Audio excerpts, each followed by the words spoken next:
The other student would have been completely destroyed. Looking at Gray, he couldn't understand how he had gained such power. Never before had any student possessed such magical strength. But the truth is, Gray is a regressor, and he wasn't always this strong. Here's how his story started. It's the final battle between humanity's greatest heroes and their demonic foe. But this time, we're not following some glorified, overpowered hero. Instead, our protagonist is just another foot soldier doing his job diligently. Being the lowly runt he is, a sharp, stray laser blasts straight through his chest. A hit so powerful that he doesn't even resist and just lets it pass through. And that wraps up his story. In his final moments, he glances around at his fellow soldiers, dead and scattered across the battlefield. As for the so-called greatest heroes, well, they're locked in an intense clash against humanity's arch nemesis, the Liquidator. Among the heroes are 4 brave warriors, each with unique traits and flashy powers. And then there are guys like our boy, foot soldiers, thrown in as sacrificial pawns. These guys are basically like NPCs standing in the corner with no dialogue. Their purpose? Just die. He feels pathetic about himself, thinking how little he has contributed to this war. If only he had been born with some kind of talent. But as powerful as those heroes might be, they don't stand a chance either.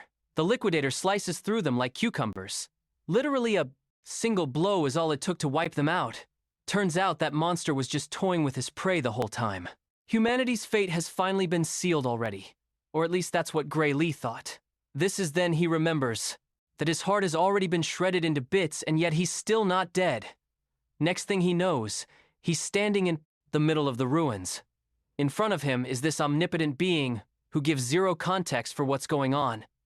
The mystery. Dude claims that Gray's body has already healed, but the wild part is that he healed himself using powers buried deep inside him all along. The entity goes on to further say that Gray is actually way stronger than the Liquidator, the same bastard who slaughtered all those heroes like pigs.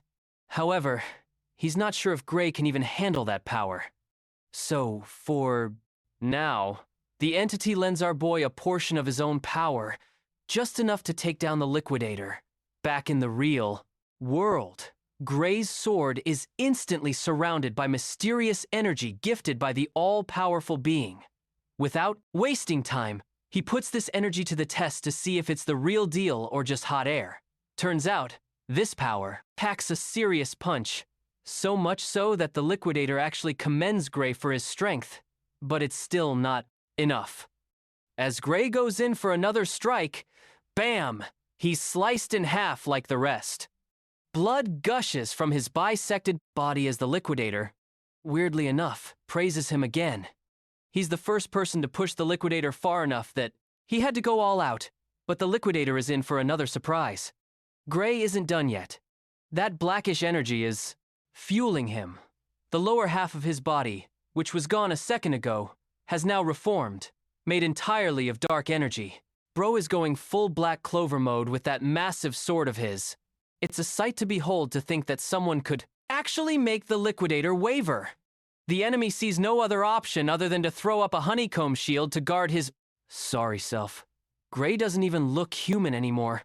He crashes down with his colossal blade and the impact sends literal shock waves through the air. The shield shatters into glittering pieces and Mr. Cocky ends up eating with the full brunt of the hit. Now the bastard is seriously wondering if the thing he's fighting is even human. Hell, he's not sure if Gray is even alive. Meanwhile, our boy is asking himself the same thing. But right now, all that matters is the fight. And yeah, this freak is tough as nails. But our boy is also determined to do the math and break this bastard down. He's not stopping until this menace is erased. He throws another wild slash, and this creepy starts bleeding this creepy golden blood. In response, the freak busts out some next-level jutsu and sprouts celestial wings. Looks like he's messing with time itself. Day turns into night with the moon glowing like a spotlight from the gods. It's pretty impressive, and Gray admits it, but not impressive enough to shake his confidence. He goes full throttle, launching a preemptive strike straight at the liquidator's neck. But surprisingly, the sword doesn't pierce. There's some weird shield around him again. Then he starts yapping nonsense that flies straight over my head.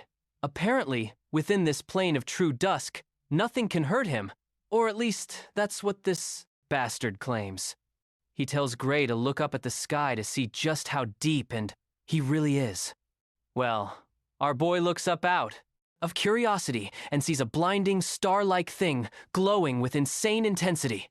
Then, boom, that thing crashes down like a damn meteor and obliterates Gray from existence. The liquidator stands victorious, staring down at the crater left behind. But thankfully, that mysterious entity from earlier shows up again, just in time to rewind everything and send our boy back into the past with an only mission, which is to save the world. By the way, that mystery man's name is Kronos. Apparently, he and the liquidator have some kind of history, but no one is telling us what kind. So, anyway, cut back to our boy who opens his eyes in a peaceful green neighborhood right after his regression. It's quiet, calm, and honestly pretty damn photogenic. Turns out he's in his hometown, Renato Village. Not just his hometown, but the past version of it. He is almost 15 years in the past. Looks like Kronos kept his word. Gray's been sent back in time for one final shot at saving the world.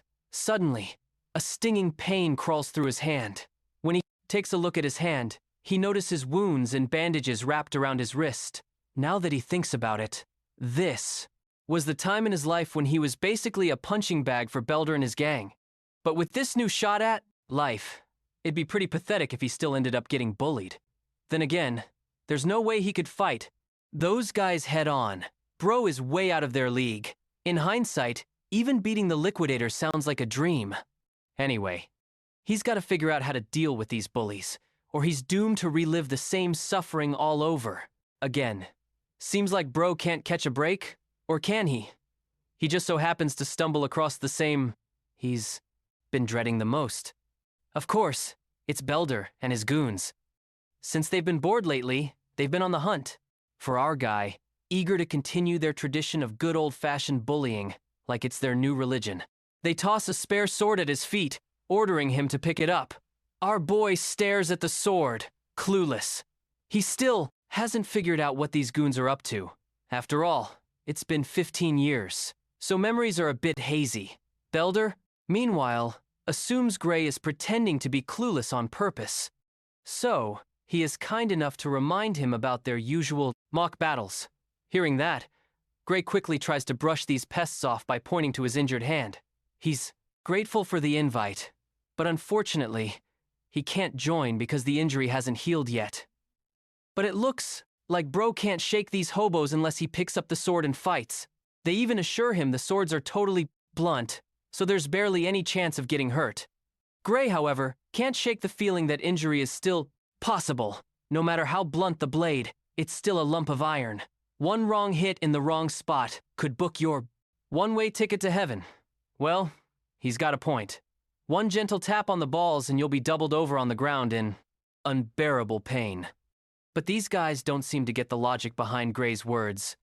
Belder takes his stance, ready to strike. He hates hearing no from Gray, so he charges at him like a raging bull to start the duel. Gray was given time to grab the sword, but it's up, and Belder is already charging at him. Our boy finds it ridiculous that this dude calls it a mock battle while charging like he's pissed off at his own mother. That's when Gray remembers something a former military doctor told him.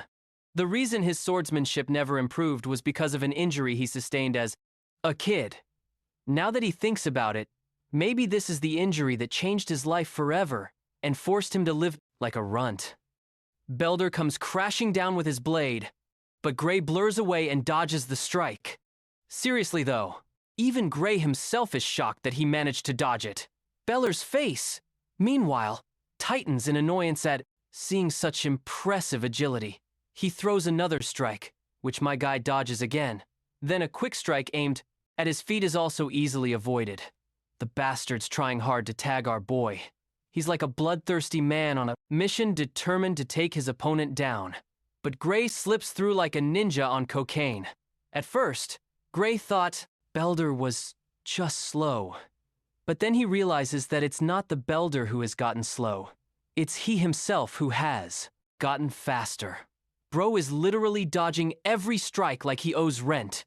Even Belder's goons can't ignore what they're seeing. It's like Gray is a completely different person.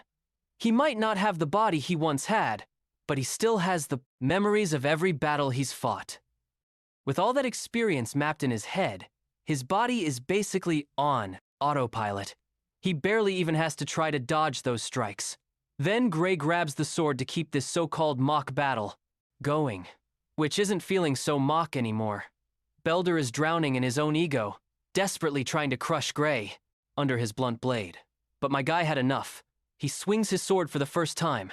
The sudden jerk from his powerful swing leaves Belder's hand aching like hell. That just shows how pathetic Belder really is. If Gray is being honest, he actually feels like the loser here, duking it out with such a weakling. But he also believes that Belder doesn't deserve an ounce of pity. He's the piece of who bullied Gray, took away his future, and caused all that suffering. So, with all due respect, Gray is going to make Belder taste his own medicine. On the next move, Gray effortlessly knocks the sword right out of Belder's hand, unarming him instantly. While Belder can only feel the humiliation, Gray realizes this dude is worse than he thought. He takes the opportunity to throw a jab, mocking Belder's incompetence with a sword.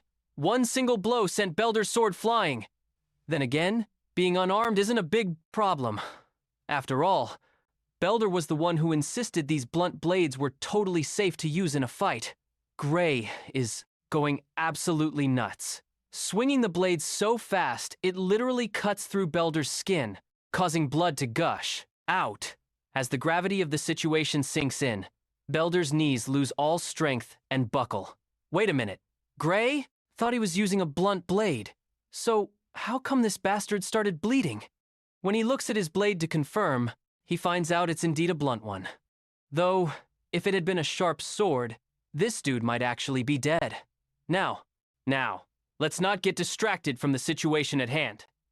Gray swings the blade precisely, knocking out multiple teeth and leaving Belder's nose bleeding like crazy. My guy is towering right over this bastard, giving him chills for life. It's always pretty amusing to see arrogant pieces of getting rendered into sobbing messes. Seems like this much is enough to humble Belder for the rest of his life. Oh well, looks like I spoke too soon. This bastard still hasn't learned his lesson. He orders his goons to get our boy and whip his ass until he's a total mess. The goons hesitate to step forward for obvious reasons.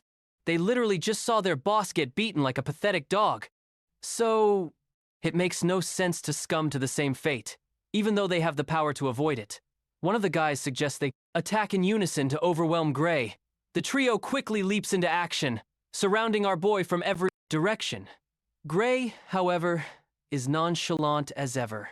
If these guys desperately want their death wish, granted, my guy is more than ready. Everyone leaps at him, intending to finish him right here. At first, Gray had an ounce of sympathy for these hobos and had decided to spare them. But it looks like they won't stop until they learn their lesson. So, he gives these gutter goblins what they truly deserve. Not long after, their faces are swollen like a baboon's backside after an unforgiving face massage. Once again, Gray finds it ridiculous that these crying emojis in human form used to be his worst nightmare. He recalls this group is currently students of Syria's swordsmanship dojo. Belder admits they are students of that dojo, though they haven't been visiting lately since the soggy biscuits believed they were already powerful enough. Well, that's pretty low standards for someone who's supposed to be strong enough. Not that Gray expects much from the dojo itself. He shows interest in joining the dojo, so he wants these goons to act as his referral. Belder refuses to fulfill the request. After all, he can't imagine the consequences once his master finds out he pathetically got his ass handed to him.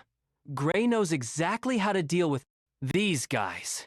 He merely swings his sword around to intimidate these suckers, hinting at the worst that could happen if they don't listen.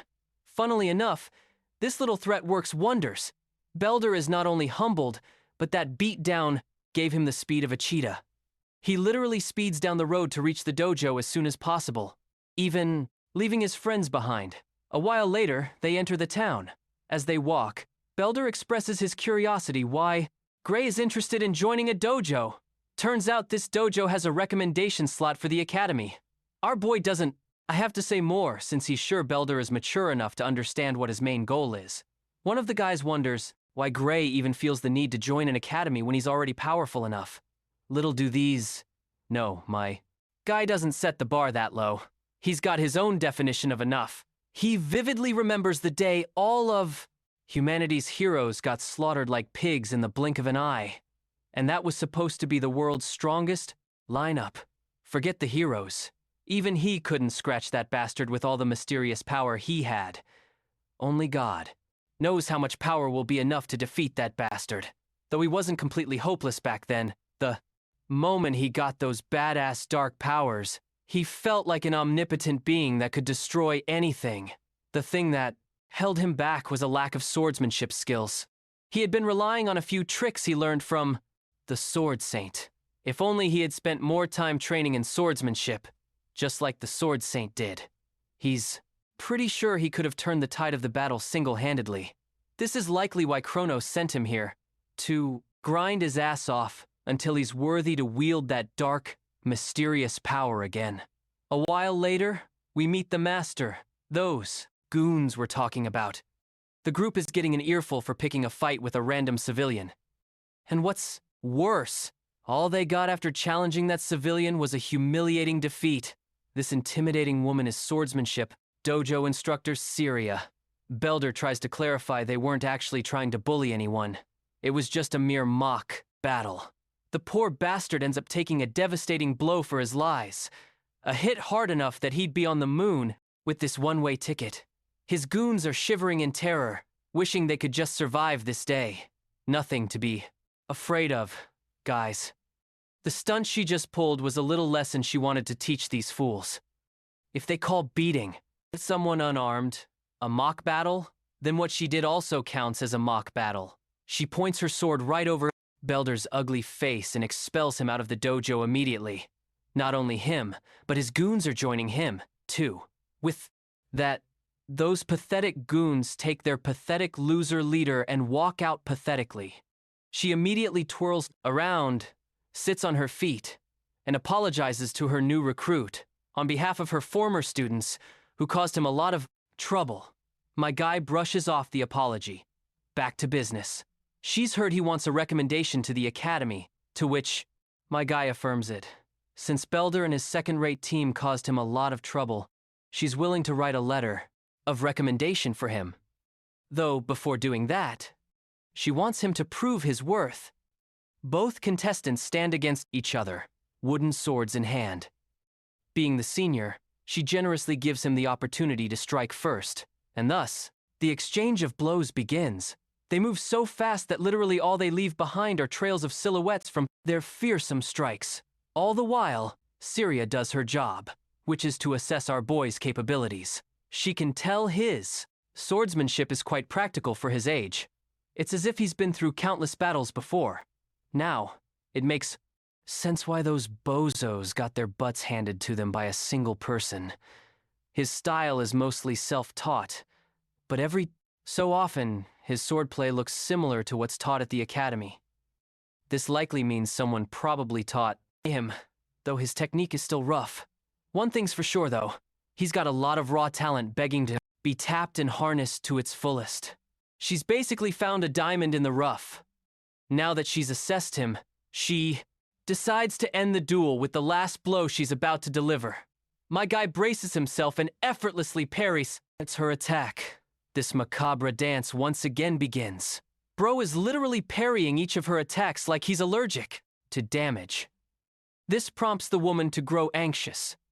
The lack of hesitation on his side is throwing her off. It's like no attack she tries can falter his stance. Hell, she even starts to feel annoyed at herself. To think she has to give her all in a mock battle that was only meant to gauge this young gun's capabilities. She gets overwhelmed to the point she starts feeling fear. For a moment, he looks like some demonic entity about to unleash something massive. After surviving the last swing from our guy effortlessly, she realizes it was just a wild swing.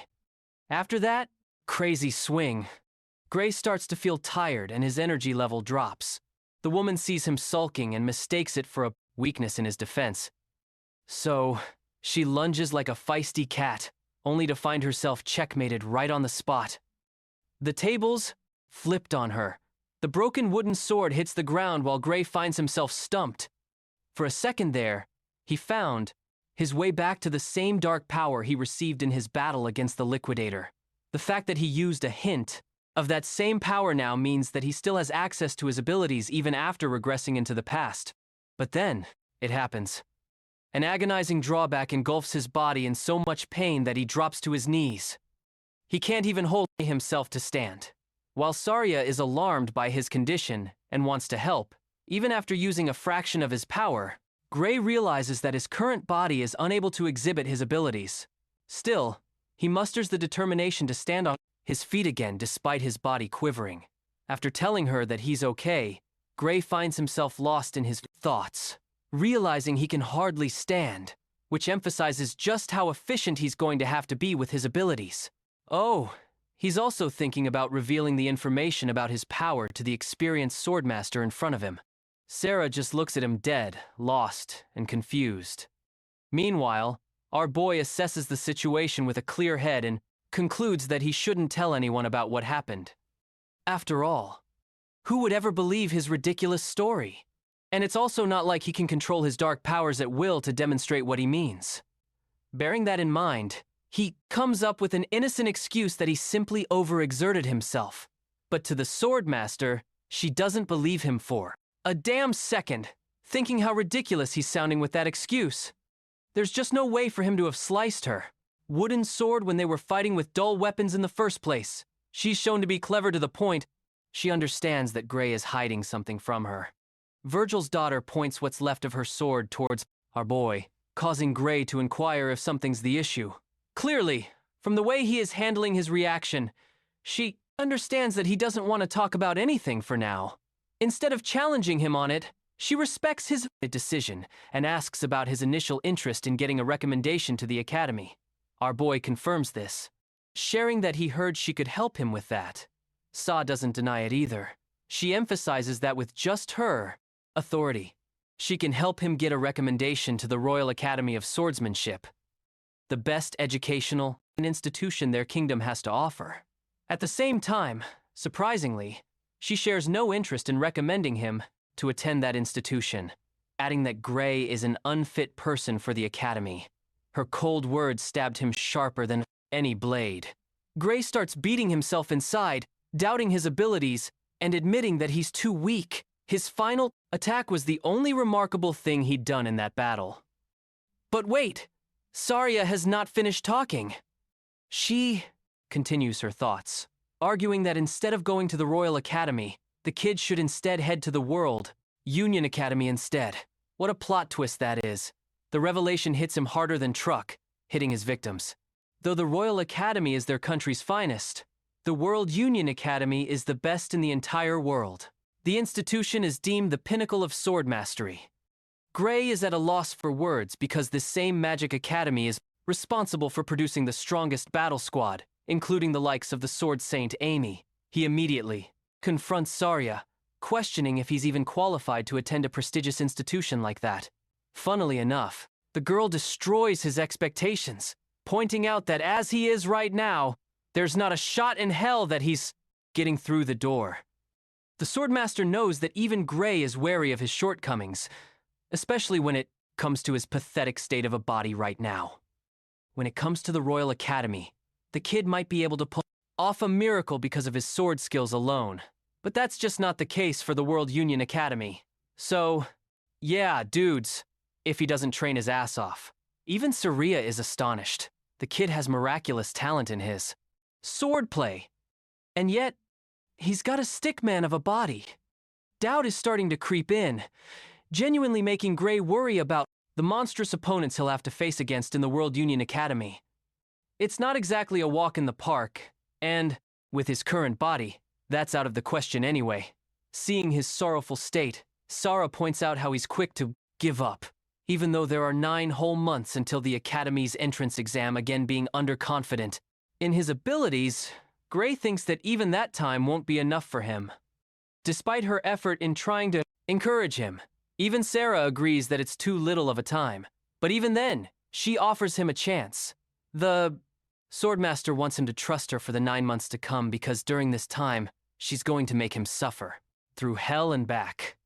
Yeah, something tells me she's going to hire David Goggins and make this guy run 3 ultramarathons and do 6,000 pull-ups. Anyway, Gray admits that though he doesn't want to suffer, he doesn't have any other choice. Declaring himself ready, he hopes that the Swordmaster will take good care of him. Sarah takes a liking to his forward determination. At first, you guys probably think it's a good sign that they're starting off on a positive note, but the atmosphere immediately switches to total fear as Virgil's daughter officially announces the beginning of his hellish training. Gray's agonizing trials began. He trained like Goku and honestly ate like him too. She really is putting him through a bulking phase. He also had to deal with some questionable food, but his teacher was unrelenting and put him through everything. Their sword duels continued the same, the goal of which was to hone his techniques. And then, 8 months passed, just like that. Congratulations to Gray for earning his shredded body after enduring that long training. Even Sarah is out here admiring his physique. Now that they've come to this, she's got nothing in her arsenal left to offer him. He's ready to go out into the real world now. But her easygoing attitude confuses Gray because there's still an entire month left until the entrance exam. Virgil's daughter reminds our boy that he's going to be spending a lot of time traveling to get to the location of the entrance exam. That's why he has to leave early. As a final token of gratitude, Sarah hands him a bag of money, ensuring him an easygoing trip, taking care of his expenses for the month. Now that's a real teacher. As for our boy, he still doesn't feel good about the idea of leaving so soon. Her forceful approach saddens him because he thinks his teacher is pushing him away like he's a burden. Smiling at his answer, she thinks he's complicating the situation. Suddenly, Gray brings up the rumor of an ogre's nest nearby, alarming Syria's attention. He also points out that the village is completely unsafe with the lack of security guards. The Swordmaster confirms the existence of the nest as well as it was discovered recently. At the same time, she smiles at him, believing that nothing bad will happen. If the worst case happens, they'll just have to rely on the royal capital for help. Though Gray is worried, she thinks his only focus should be to take his exam without any wandering thoughts. In his mind, he's convinced like hell that his teacher is lying to him, soothing him so that he doesn't have to worry. The royal capital is never going to send help to a tiny village, and when the village is raided and destroyed by the ogres, it will inevitably result in Sarah's brutal death. In his original life, he learned that she died taking on the battle alone. Anyway, he doesn't tell her any of this and just accepts the situation, thanking his teacher for helping him out all this time. Gray plans to leave right away, earning Sarah a smile. She and her 2 big personalities are rooting for him to pass. A few days later, we get a scene of her traversing a dangerous path to make her way to the nest. Here, skeletal remains of humans are horrifically hung on the trees as a warning. Sa is trying to track down the nest, using the information she received from the scout. Spotting the trail of blood ahead, she knows that danger lurks ahead. But before she does anything, the Swordmaster is alarmed by the familiar voice of her disciple. Sitting on top of the tree branch, he questions where his beloved master is headed so late at night. Receiving a surprise entrance from him, she asks what he's doing right here when he's supposed to be focusing on the academy. Sticking his landing on the ground, he taunts her for questioning him when he should be doing it to her instead. She lied to him when she said she was going to ignore the situation of the nest and let the royal capital handle it. Making an excuse, Sarah explains that the royal capital refused to come because of their personal matters, which is why she took on the job herself. She's confident in her sword ability, believing that whatever it is in that nest, she can defeat it. Especially after receiving the report of the scout, Sarah reveals that her opponent is going to be an elite ogre, and henchman monsters range about roughly 50 creatures apart from the boss. She knows fighting off the Monsters will be tough because of their numbers, but it's not stopping her from going. By the way, even Gray admits that an elite ogre isn't strong, at least not enough to defeat a woman of her caliber. However, the thing about the ogres is that their unique advantage comes to their brains and overwhelming numbers with so many of them in that nest. Sarah is definitely going to die if they manage to surround and overwhelm her. Apart from that, our boy knows one thing with absolute confidence. Because of his knowledge of his previous life, letting Sarah take on the mission alone is like sending her to her death. And in the end, the village will also be destroyed with no protector left. That's the dark future that he's already experienced before. With that in mind, the young disciple requests to team up with her, but his master isn't kind, stating that she's all good on her own, instead of wasting time trying to convince her that she won't be enough. Gray cleverly tells her that he wants to gain real combat experience. He even goes on to guilt-trip her, asking if she's afraid he'll become a burden in her path. Though he's smart, his master points out the ridiculousness of what he just said. Their skill difference is nearly identical right now, to the point that she struggles to fight him during their mock battles. Even with that fact in consideration, Sarah reminds her disciple that a real battle is much more different, especially when you account for a monstrous nest like this one. This task involves immense danger, which is the reason she doesn't want Gray to risk his life, at least not until he has more combat experience. Her disciple is devastated to hear her conviction. After all, Syria wasn't budging in her stance. So, he goes for one last resort, an idea that he wants to share with his master. At first, she's surprised, until Gray straight up challenges her to a fight, promising to put her to sleep, and then going on by himself to face the ogre. The situation grows tense. The disciple has just challenged his master to a real battle, his sword pointed at her. Gray awaits for her response. Realizing that her student is just as stubborn as she is, Sarah admits defeat. She doesn't want him to go on alone, so she reverts to his previous suggestion of going together. All she cares about is that he returns in one piece. And yes, the one piece is real. Both of them band together and venture into the forest to confront the monsters. The night grows older, and finally the master and the disciple discover the location of the nest. The intelligent monsters use their environment to their advantage. They made a nest that leaves no room for escape in case someone dared to venture all the way here to challenge them. Sarah thinks that the creatures must be confident in their ability, while Gray argues that it's actually more of a disadvantage for the two of them as they'll have to fight carefully. Observing from a safe distance, she's rather surprised. The boss is nowhere to be found among the group, which makes her wonder if it's hiding in its tent. If that is the case, it's good for them, because this way they'll be able to kill many of the henchmen before the elite ogre can confront them. To discuss battle strategy, Syria instructs her student to target the monsters from one side while she's going to cover the other side. Executing the plan right away, both of them bolt into action with their swords in hand. The showdown begins.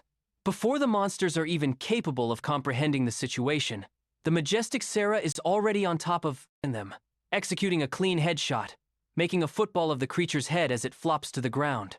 With the first monster down, the rest of them grumble and roar at each other in their language. The entire group is enraged and goes right into murder mode, preparing their weapons to kill the intruders. But it doesn't matter as our boy is going beast mode with the way he's slaughtering the horde. This guy is a one-man army, cross-cutting multiple monsters all at once. The elegant Sarah is all the same, showing off her impressive skills that she learned from Papa Virgil. The two of them are unstoppable. Gray and Syria perfectly cover each other's backs. Within the span of a few minutes, every single monster in sight is reduced to a body count for them. By the way, she's actually pretty impressed by Gray's unflinching determination in a real battle. He's never been more ready, warning his master to stay on her guard too. Here's the thing though. Something about the situation is giving him a bad feeling. This fight has been too easy for them. Way too easy, in fact. Because if this is the level that Sarah had to face, then she could have defeated all of them by herself, even without his help. And that brings him to a state of unease. Because whatever is resting inside the tent, it's going to be much more terrifying than anything they've faced so far. Speaking of which, the creature's menacing pair of eyes beam through the dark tent, glaring at him from afar. The second Gray comes in contact with the creature's eyes. He shudders in shock. Despite his strength, he cowers and tells his master that they have to leave immediately. Even Syria doesn't get what's gotten into him all of a sudden. Without explaining anything, he roars at her to run with so much fear in his voice that Sarah doesn't question him. She simply follows his instructions and bolts right after him.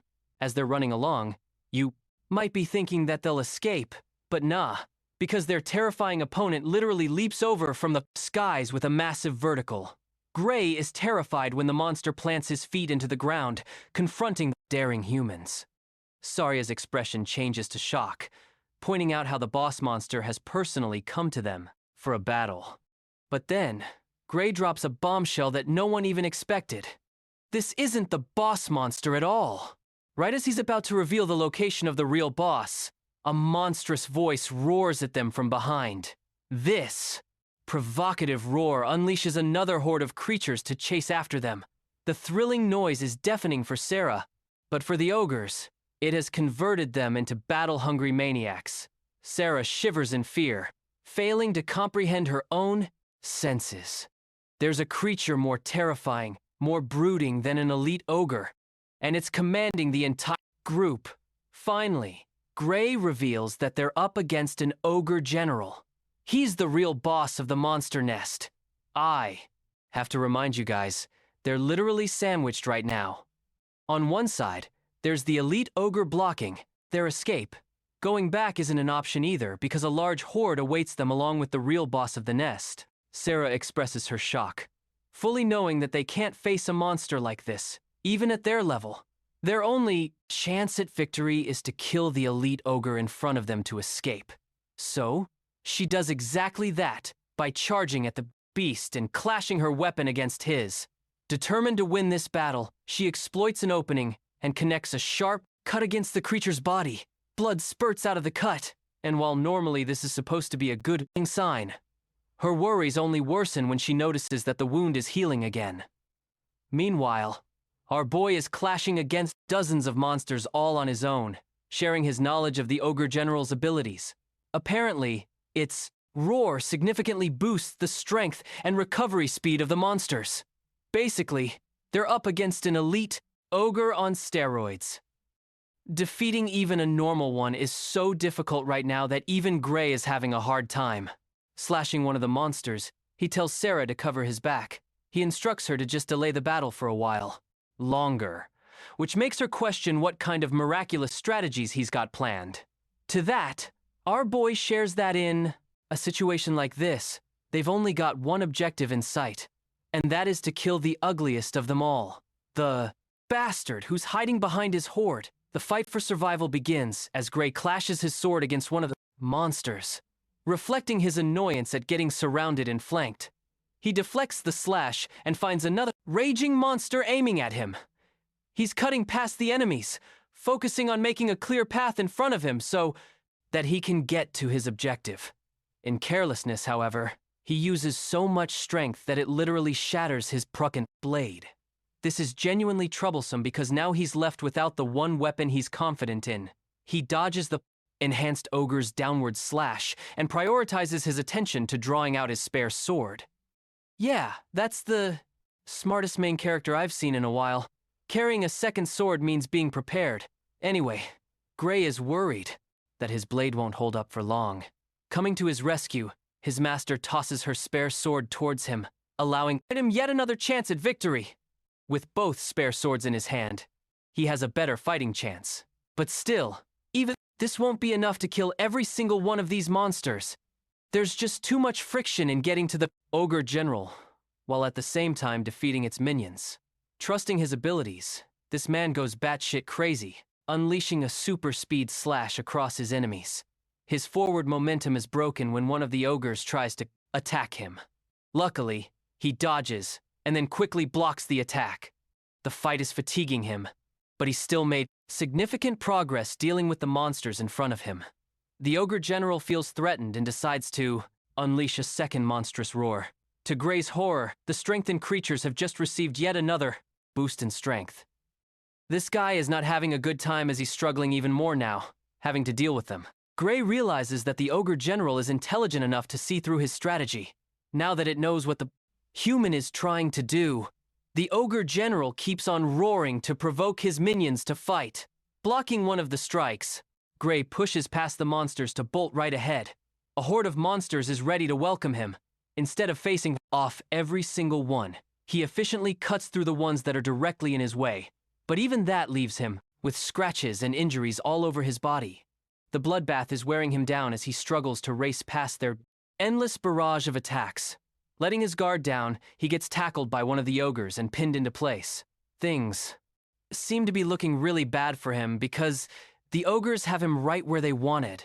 Luckily, since they're so enraged, they've lost the sense to cooperate because one of them slashes through one of its own kind without thinking. Gray internalizes that their strategy is to probably weaken his swords. While he's lost in thought, a Gigachad ogre loads a powerful fist to crush his head. It's a do-or-die situation, and he clearly can't let it himself be hit, so he uses his sword to mitigate the damage. But even then, Bro is launched into the ground with a heavy crash just from the impact force. Finding himself at the edge of his life, this man still tries to get up in his broken state. That's the definition of a badass. With the previous attack destroying his spare sword, now he only has one sword left and dozens of ogres to slay as well as their boss. Once more, the situation isn't in his favor. In fact, it's nearly impossible to get out of this. Despite experiencing a regression, he fully understands his situation right now. Gray simply can't win, not against so many bloodthirsty monsters wearing him down. So he decides to switch his battle strategy, roaring at his master to run away while he can still make himself a decoy for her. Escape. Sarya hears this and smiles, refusing to treat him like that. She's still facing off against the strengthened elite ogre, but Gray doesn't get why she's still determined to fight. He assures her to run away as he'll catch up soon after, but Sarah refuses his suggestion, horrifically revealing that she has lost her ability to run. She suffered a major gash on her thigh, reducing Gray's hopes to ashes. Even that approach is out of the question now. There's no other path left except marching forward to his death. Swinging his blade in fury, he thinks about the reason why he regressed. Despite bearing such a heavy purpose, all of it is about to come to an end. Tragically, our boy's final sword also chips and shatters to pieces, and yet, he finds himself in denial. Despite having lost his weapon, Gray refuses to consider this the ending to his life. If only he can use the power from the future. The terrifying ability that matched the Liquidator and was able to harm him. If he can use it even for a moment, then these monsters will be severed to pieces. Strongly envisioning the feeling he experienced that time, he loads his broken sword, entering a meditative state. And when he reopens his eyes, Gray is no longer the same weakling he was before. A single dark burning slash eviscerates the ogres, turning them to ashes with his burning black sword. Even Syria doesn't get what's going on, but it appears that our boy is still under control, as even after tapping into his dark powers, he gives her a smile of relief. In the next few seconds, Gray cuts every single creature in his sight, including the ogre general. Even his master can't comprehend what the hell just happened. She's too busy having to focus on the elite ogre in front of her, but now that the ogre general is killed, the strengthening abilities seem to have worn off. Sarah understands that now she can easily kill the beast as it no longer has any capabilities to regenerate.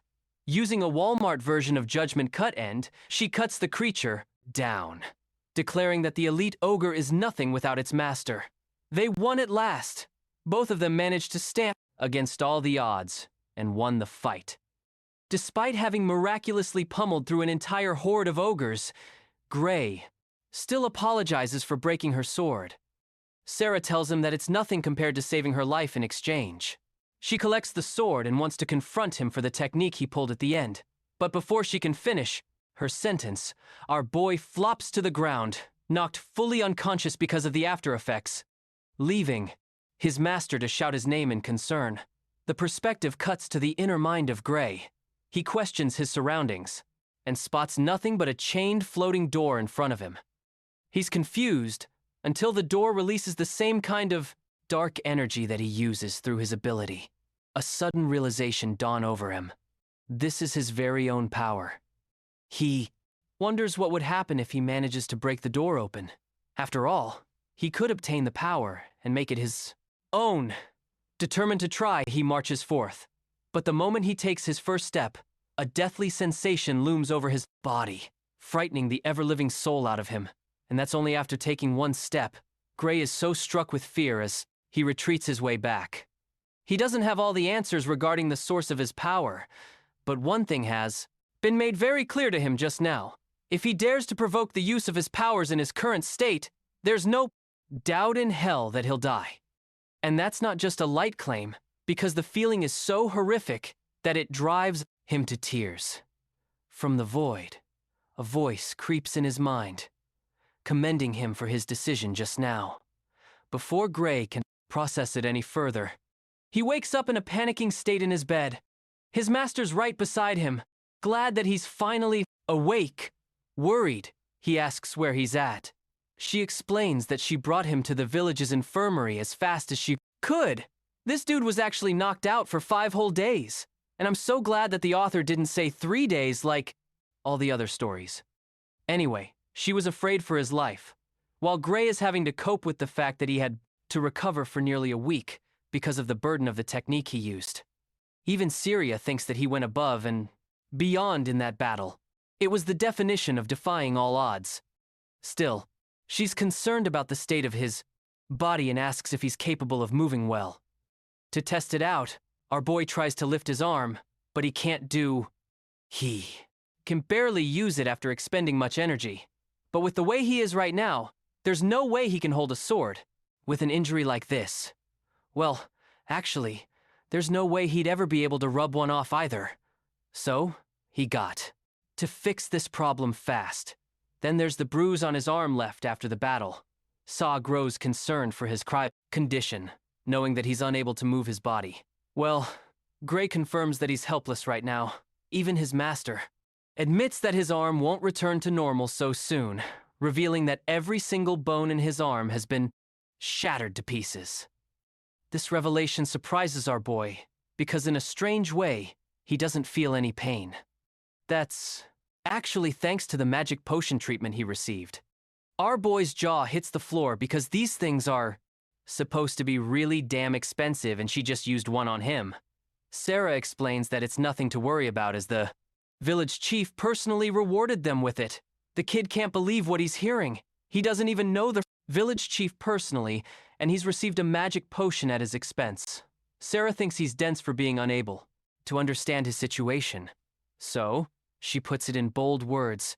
Gray is officially the savior and the hero of the village.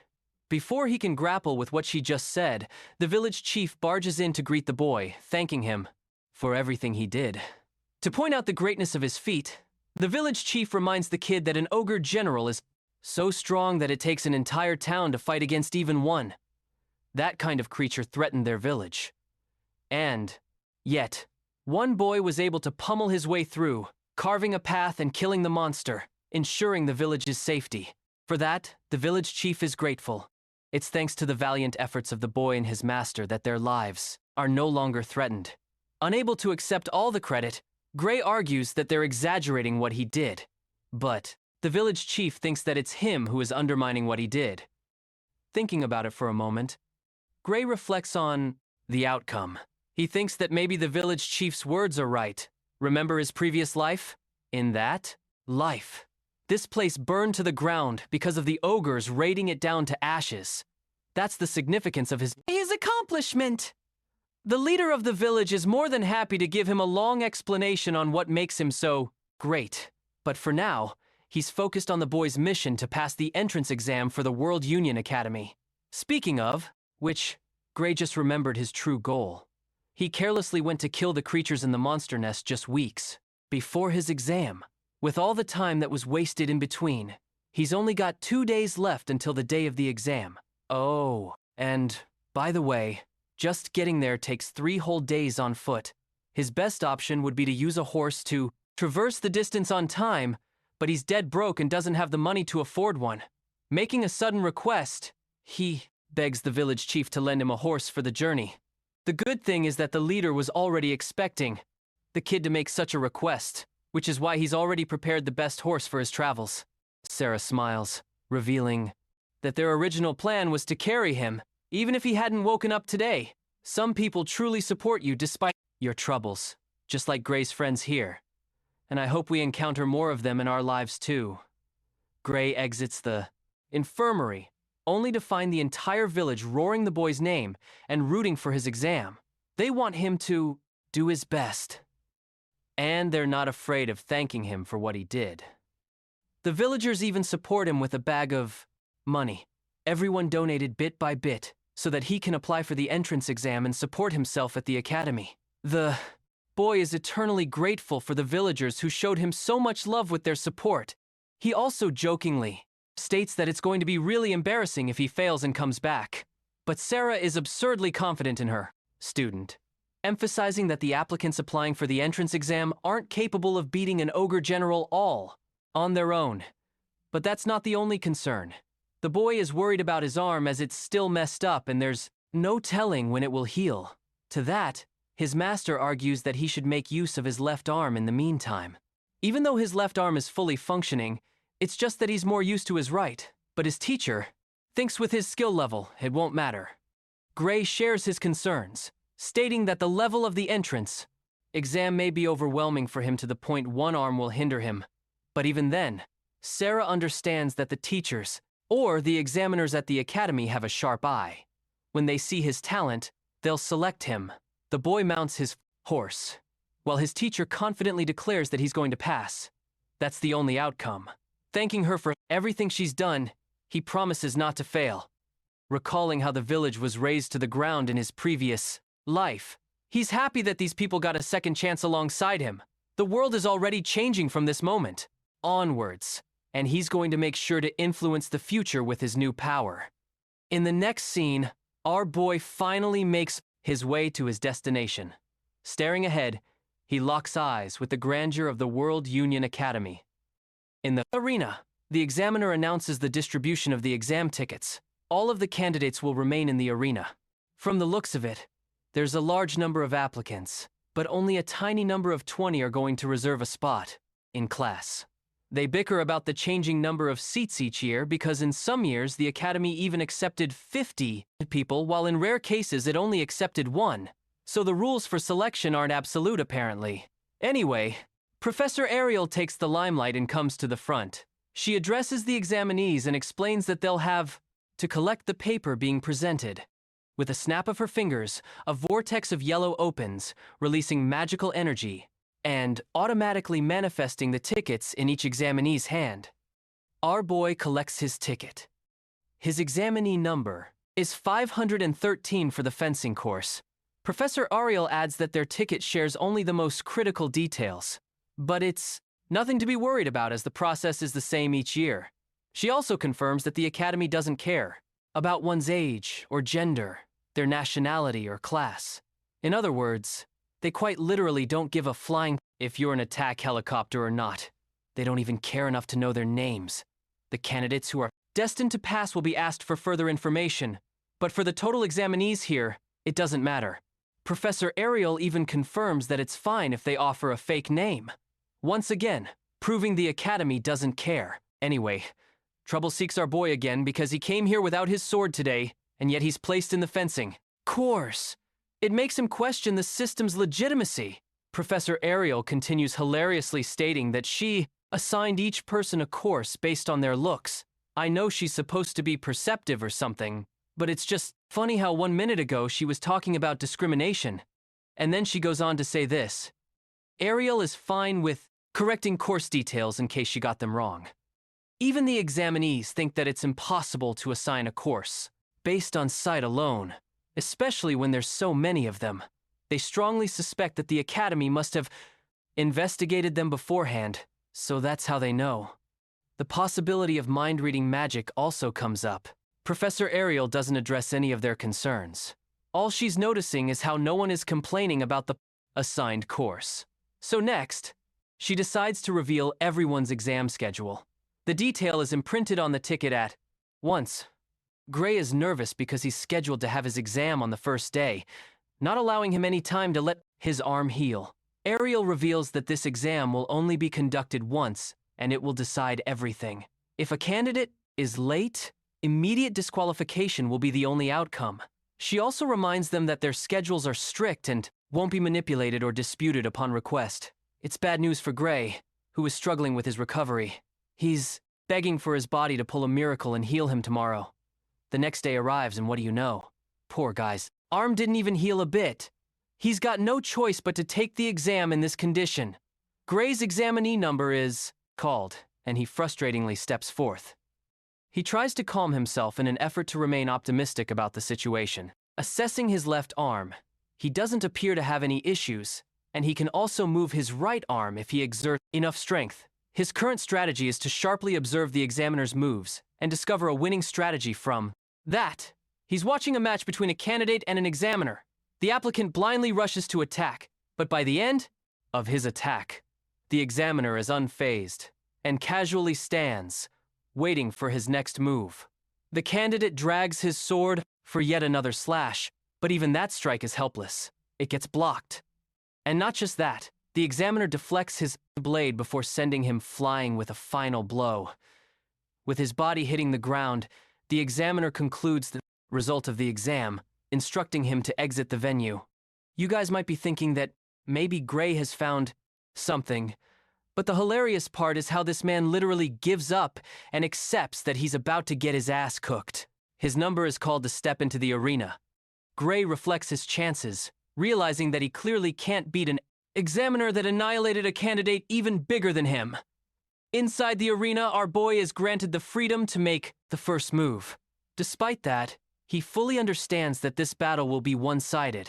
Even then, he's got to make some kind of impression. The fight begins with Gray rushing to strike. He remembers his master's advice, who told him to make use of his entire body to deliver a potent slash rather than just using his arms, channeling her advice into motion. He thinks that the only way he can cope with the loss of his right arm is to use his other muscles instead. And so he delivers the first swing, which the examiner easily dodges. Even now, Gray finds himself struggling to fight in his usual style. After all, even though he's trying to make up for his right arm, it still doesn't change. The fact that he's at a major disadvantage here. The examiner retaliates by trying to cut him down. But to Gray's astonishment, the sword is moving far too slow. It's as if he can read its trajectory without having to rush. So, our boy actually blocks the attack successfully, still feeling the weight of the examiner's force behind the attack. At the same time, he judges that the examiner's technique isn't as refined as Syria. So, if he can just focus on the techniques he learned from her, there's a chance he may be able to exploit an opportunity and carve an opening. With that strategy in mind, Gray rushes in full force in an effort to overwhelm the instructor. Oh, and the instructor is actually being pushed back. His speed is his own demise. Gray finds himself becoming confident, realizing that he can easily take down this examiner. The words of his master flash through his mind again. Their blades clash once more. But Gray overwhelms his opponent with a full deflect, ready to finish the battle with his new confidence. Gray continued his relentless assault, while the instructor tried his hardest to wrestle control of the pace. Although our boy had seen through the opponent's technique, neutralizing it with a handicap is still a tough task. He exploited the speed gap and snuck a straight stab only to get curved. The difference in raw power was simply too great. Breaking the instructor's form is easier said than done with two hands, let alone one. With that said, Gray's aggression was turning the nerd's movements rougher bit by bit. It would be a bit risky, but he can push his luck here. With a clear plan in mind, Gray let the instructor push him to the edge of the stage, exposing a massive gap in defense. As expected, Glasses took the bait and pounced for a finishing blow. The instructor fell for the oldest trick in the book. He made a wide-open swing as Gray anticipated. The young warrior adjusted his stance and let the swing come. Nothing is more likely to expose an opening than a reckless and greedy push. A big and predictable swing was precisely what he needed to use his speed advantage. In an instant, he reached the instructor's vulnerable flank. No matter how great the difference in power is, you can't defend against a vicious blow from behind. Milliseconds away from thrusting his sword for the win, the referee stepped in to signal the end of the fight. Gray held back and lowered his blade. The match is over, but it felt a little too short. With the time limit for the exam elapsed, the referee announced the fight's result as a draw. The young man grits his teeth in frustration. He failed. After all the hard work he put in, he could not get it done. He held his trusty blade tightly for a moment before relaxing his grip. Gray walked away from the stage and accepted the result with grace. He did his best. If he can't even win against an instructor, injury or not, his lofty goals are farther than he expected. Looking at the bright side, his arm should be healed by next year, so he can be at 100% for a retake of the entrance exam. No matter the result, this was a valuable experience deserving of gratitude. A week has passed since Gray narrowly missed the win against that glasses guy. Today, the World Union Academy faculty gathered in meeting room 53 to discuss the entrance exam results. White-haired Gramps initiated the meeting by letting his colleagues freely express their thoughts on this year's batch. Immediately, moans of complaints filled the room. For this year, they devised a method for every professor to observe the exams together. It was rather inefficient and tedious. Of course, there are some who liked the format. They cannot afford to overlook a promising talent simply for the sake of the faculty's convenience. After all, Gramps steered the discussion away from the exam system and back to the hopeful students. Starting with the swordsmanship course, he summoned magical recordings of every examinee. Evaluate those who passed one last time. Naturally, those who outrightly beat the examiner passed. Those who could not get the job done will be evaluated based on the qualities they showed and how they held out during those 15 minutes of clashing. Other than those who mopped the floor with the instructor, they narrowed down the standout candidates to numbers 5, 217, and 753. Everybody agreed to draw the line with just those three. If they had more inferior talents, those poor kids would not be able to keep up in class. No one opposed the line drawn. So, the successful candidates for the swordsmanship course have been confirmed and locked in, or at least it was supposed to be, until a playful voice brought up candidate number 513, Gray Lee. It came from none other than the enigmatic, red-haired Professor Ariel. Since she mentioned an unfamiliar number, the other professors pulled up the footage. They had to admit that given another second, the young man would have likely won, but he relied on setting up traps just to beat an examiner. The academy might prove too difficult for the guy. Those with trained eyes for swordsmanship could see the solid technique, the lack of power, and the clear mismatch from the start until the end. In conclusion, the professors of the swordsmanship course dismissed the idea of accepting candidate 513 to the academy. While they were busy mocking the kid's flaws, Professor Ariel looked at her coworkers like they were dumbass bums.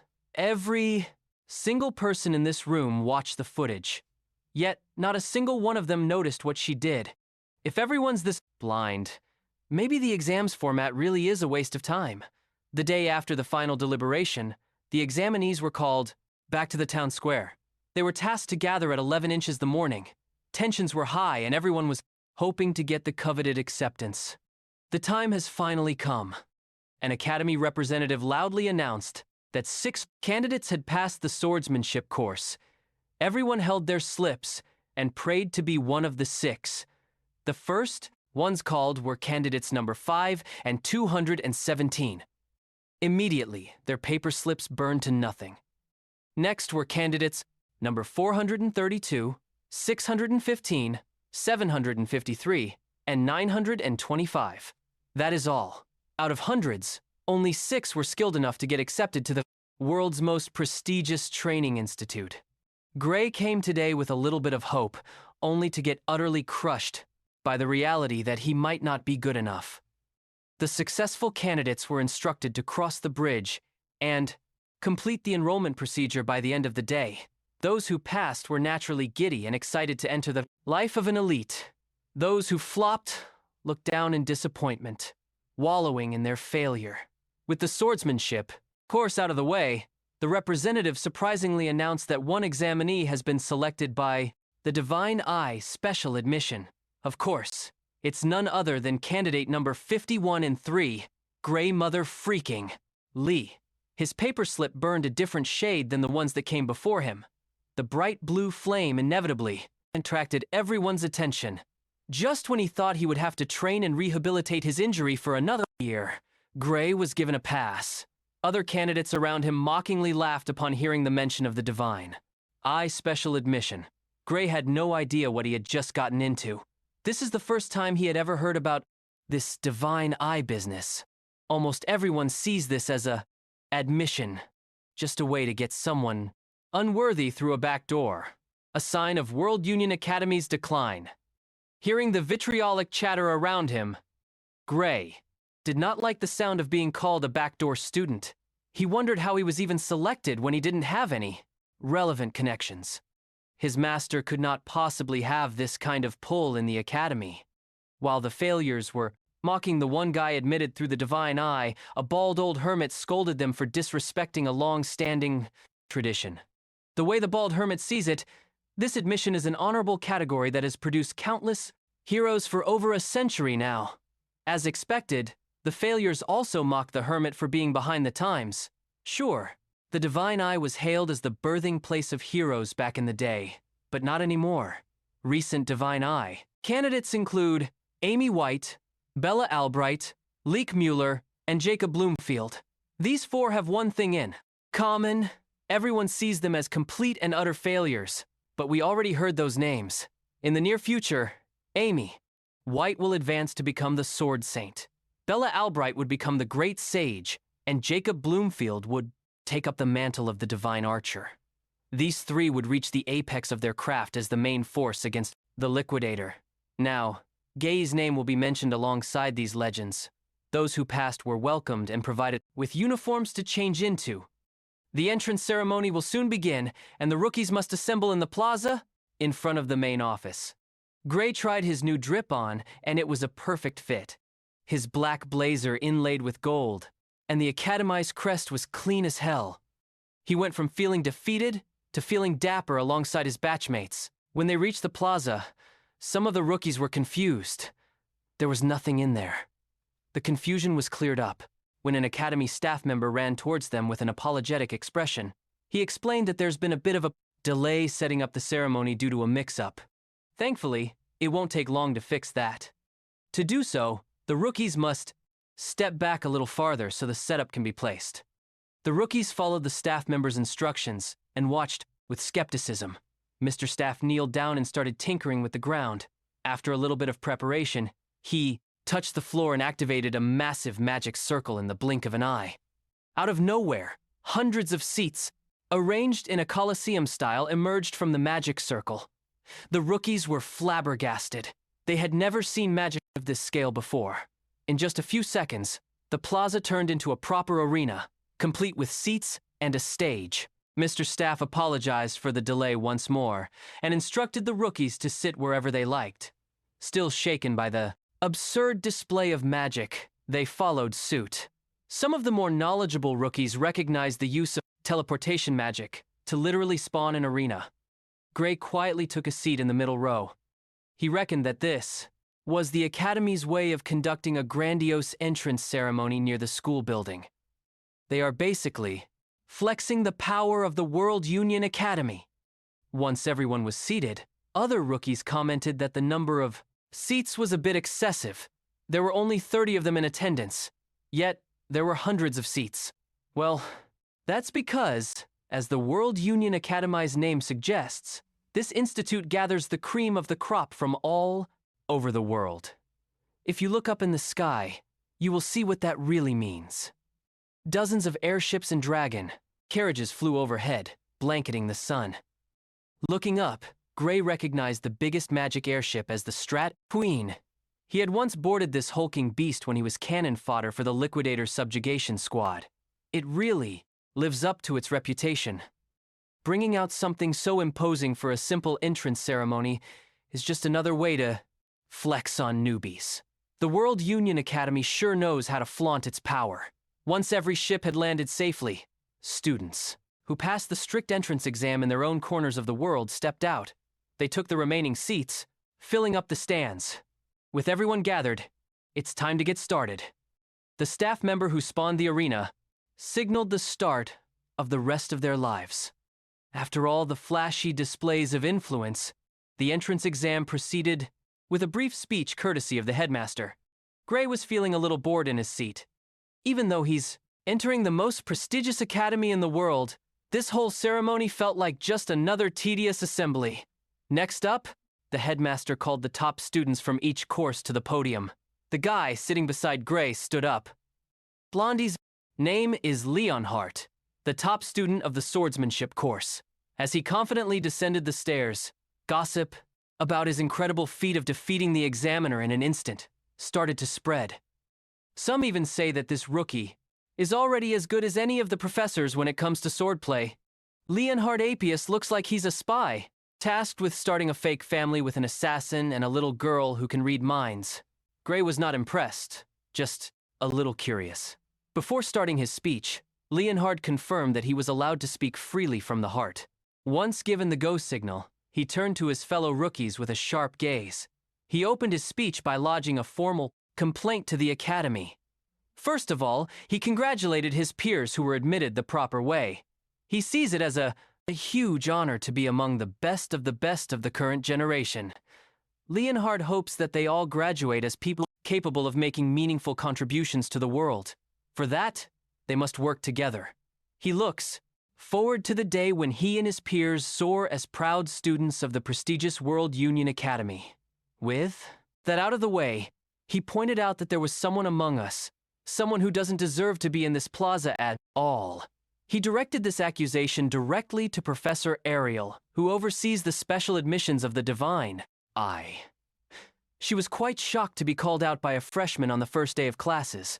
Professor Ariel asserted that every single student here has passed the rigorous exam. They may not be as dominant as Leonhardt, but they showed that they rightfully belong. Curious and fascinated, she asked the cocky rookie why he was yapping like a little. Without mincing his words, Leonhardt candidly brought up the mystery candidate who was admitted through an obsolete backdoor system. Like everyone else, he sees the Divine Eye, special admission, as just a way to sneak underqualified students into the academy. Leonhardt roared that the specially admitted students should just show themselves, return the honorable uniform, and leave in shame. His words and decisiveness seemed to move the other rookies. Meanwhile, the one being singled out was trying to not stand out. Thankfully, that hostile overachiever doesn't know Gray's face. If he just stays silent, he shouldn't get in trouble, right? Professor Ariel had to step in and break the tension, praising this year's batch for their liveless, refusing to stand down. Leonhardt doubled down on his opinions about admitting students through an outdated course.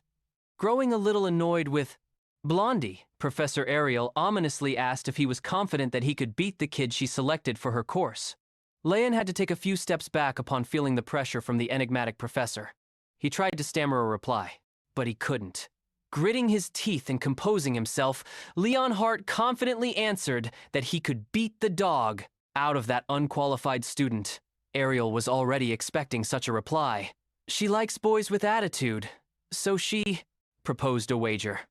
She would willingly put her job on the line, and that kid's future in this academy at stake. Gray doesn't like that sound of that bet at all. Leonhardt asked if this wager would be a straight-up brawl with the special admission kid. But Professor Ariel wouldn't do such a boring and boorish thing. She's also certain that if her boy goes all out, little Leon would end up dead in a ditch.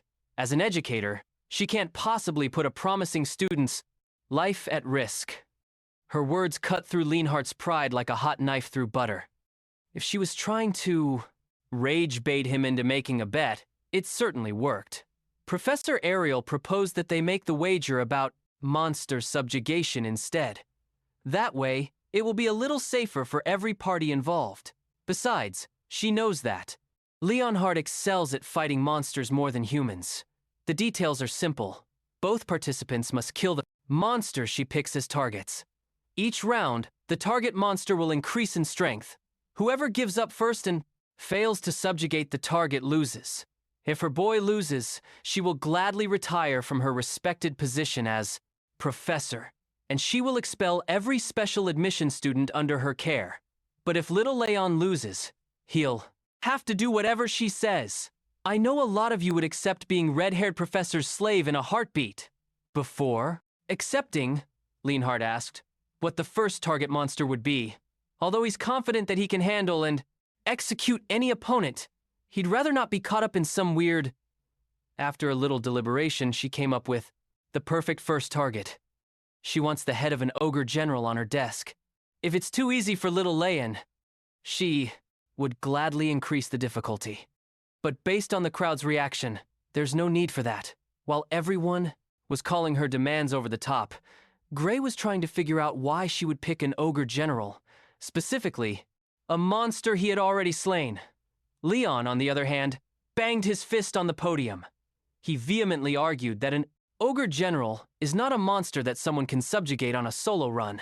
Seeing Blondie protest, she lowered the difficulty and set the time frame for the whole year. Little Leon still refused to play along. He argued that if someone could single-handedly kill a disaster-level monster with just a year of training, people wouldn't suffer. If they are to go through with this absurd bet, this demanded a more realistic target. Then he got it through. His head that this clever woman deliberately chose a monster no one can defeat, so they can end the bet without a clear winner. Since he kept on bitching, Professor Ariel relented and added one more stipulation to the bet. If it results in a draw, little Leon wins.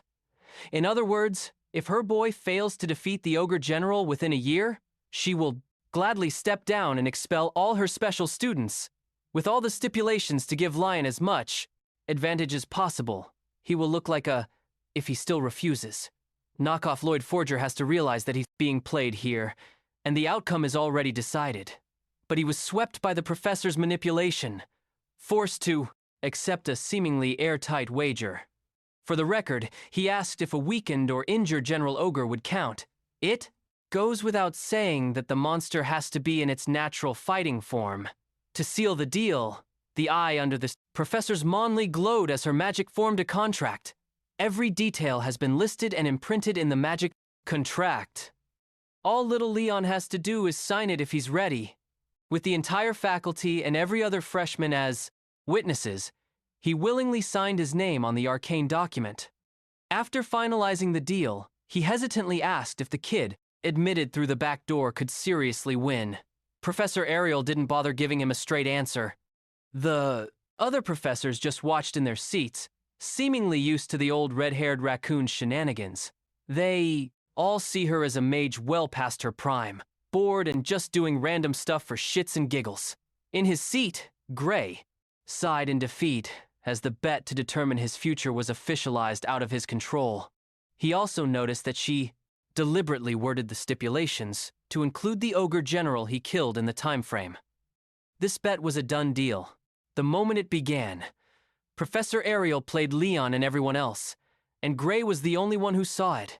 She sure plays dirty, but having someone like that on your corner is a massive boon. After the bet fiasco, the entrance ceremony concluded, and the rookies were funneled into their first lecture, the basics of magic. The professor in charge of the class acknowledged that it's a bit surprising to start a lecture on the very first day of classes. He wanted his students to get used to this pace. In this academy, they cannot afford to waste a single day. Today, they will start with the most basic of basics, the simple utilization of magic. Within a human's body lies an invisible energy called ether. One can manipulate the magic circuits in the body and tap into untold amounts of power. Gray was initially afraid that he wouldn't be able to keep up with the classes, but this first lecture looked manageable. He already heard the same explanations back at the subjugation boot camp. Nevertheless, he was unlucky with his class assignment. Out of all the introductory classes in magic, he ended up in the same class as Leon Hart Apius. If people find out that he's the hated Divine Eyes special admission student, he can kiss his peace goodbye. While he was lost in thought, the professor noticed and singled him out for looking bored by the lecture.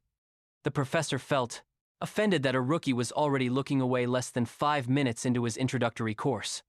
Gray immediately apologized for his wandering gaze. Still, he found it weird that the professor singled him out, even though he was all the way at the very back of the lecture hall. The professor escalated the situation and demanded a demonstration from the distracted student. If he looks bored in an introductory class, that must mean he can use basic magic, right? Gray wasn't easy to bully. Respectfully, he insisted that he specializes in swordsmanship.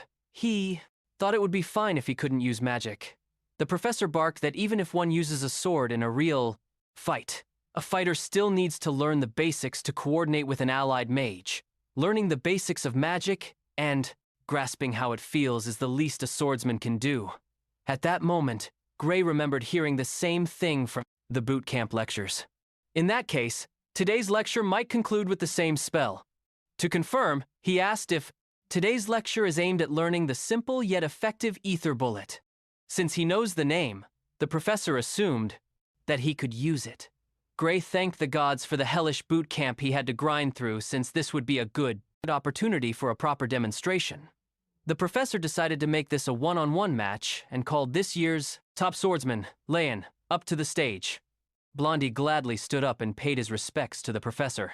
With that said, he explained that he was trained in sword and magic before he even started school, so it might be a little risky for a normie to go up against him. The professor asserted that no matter how big the skill gap is, ether bullets are non-lethal, so there's no need to hold back. In addition, he revealed that Gray is this year's Divine Eye student, knowing how much Leon despises the nameless backdoor student. Every student in the lecture hall turned to Gray, committing his face to their memories. This was a setup from the very start.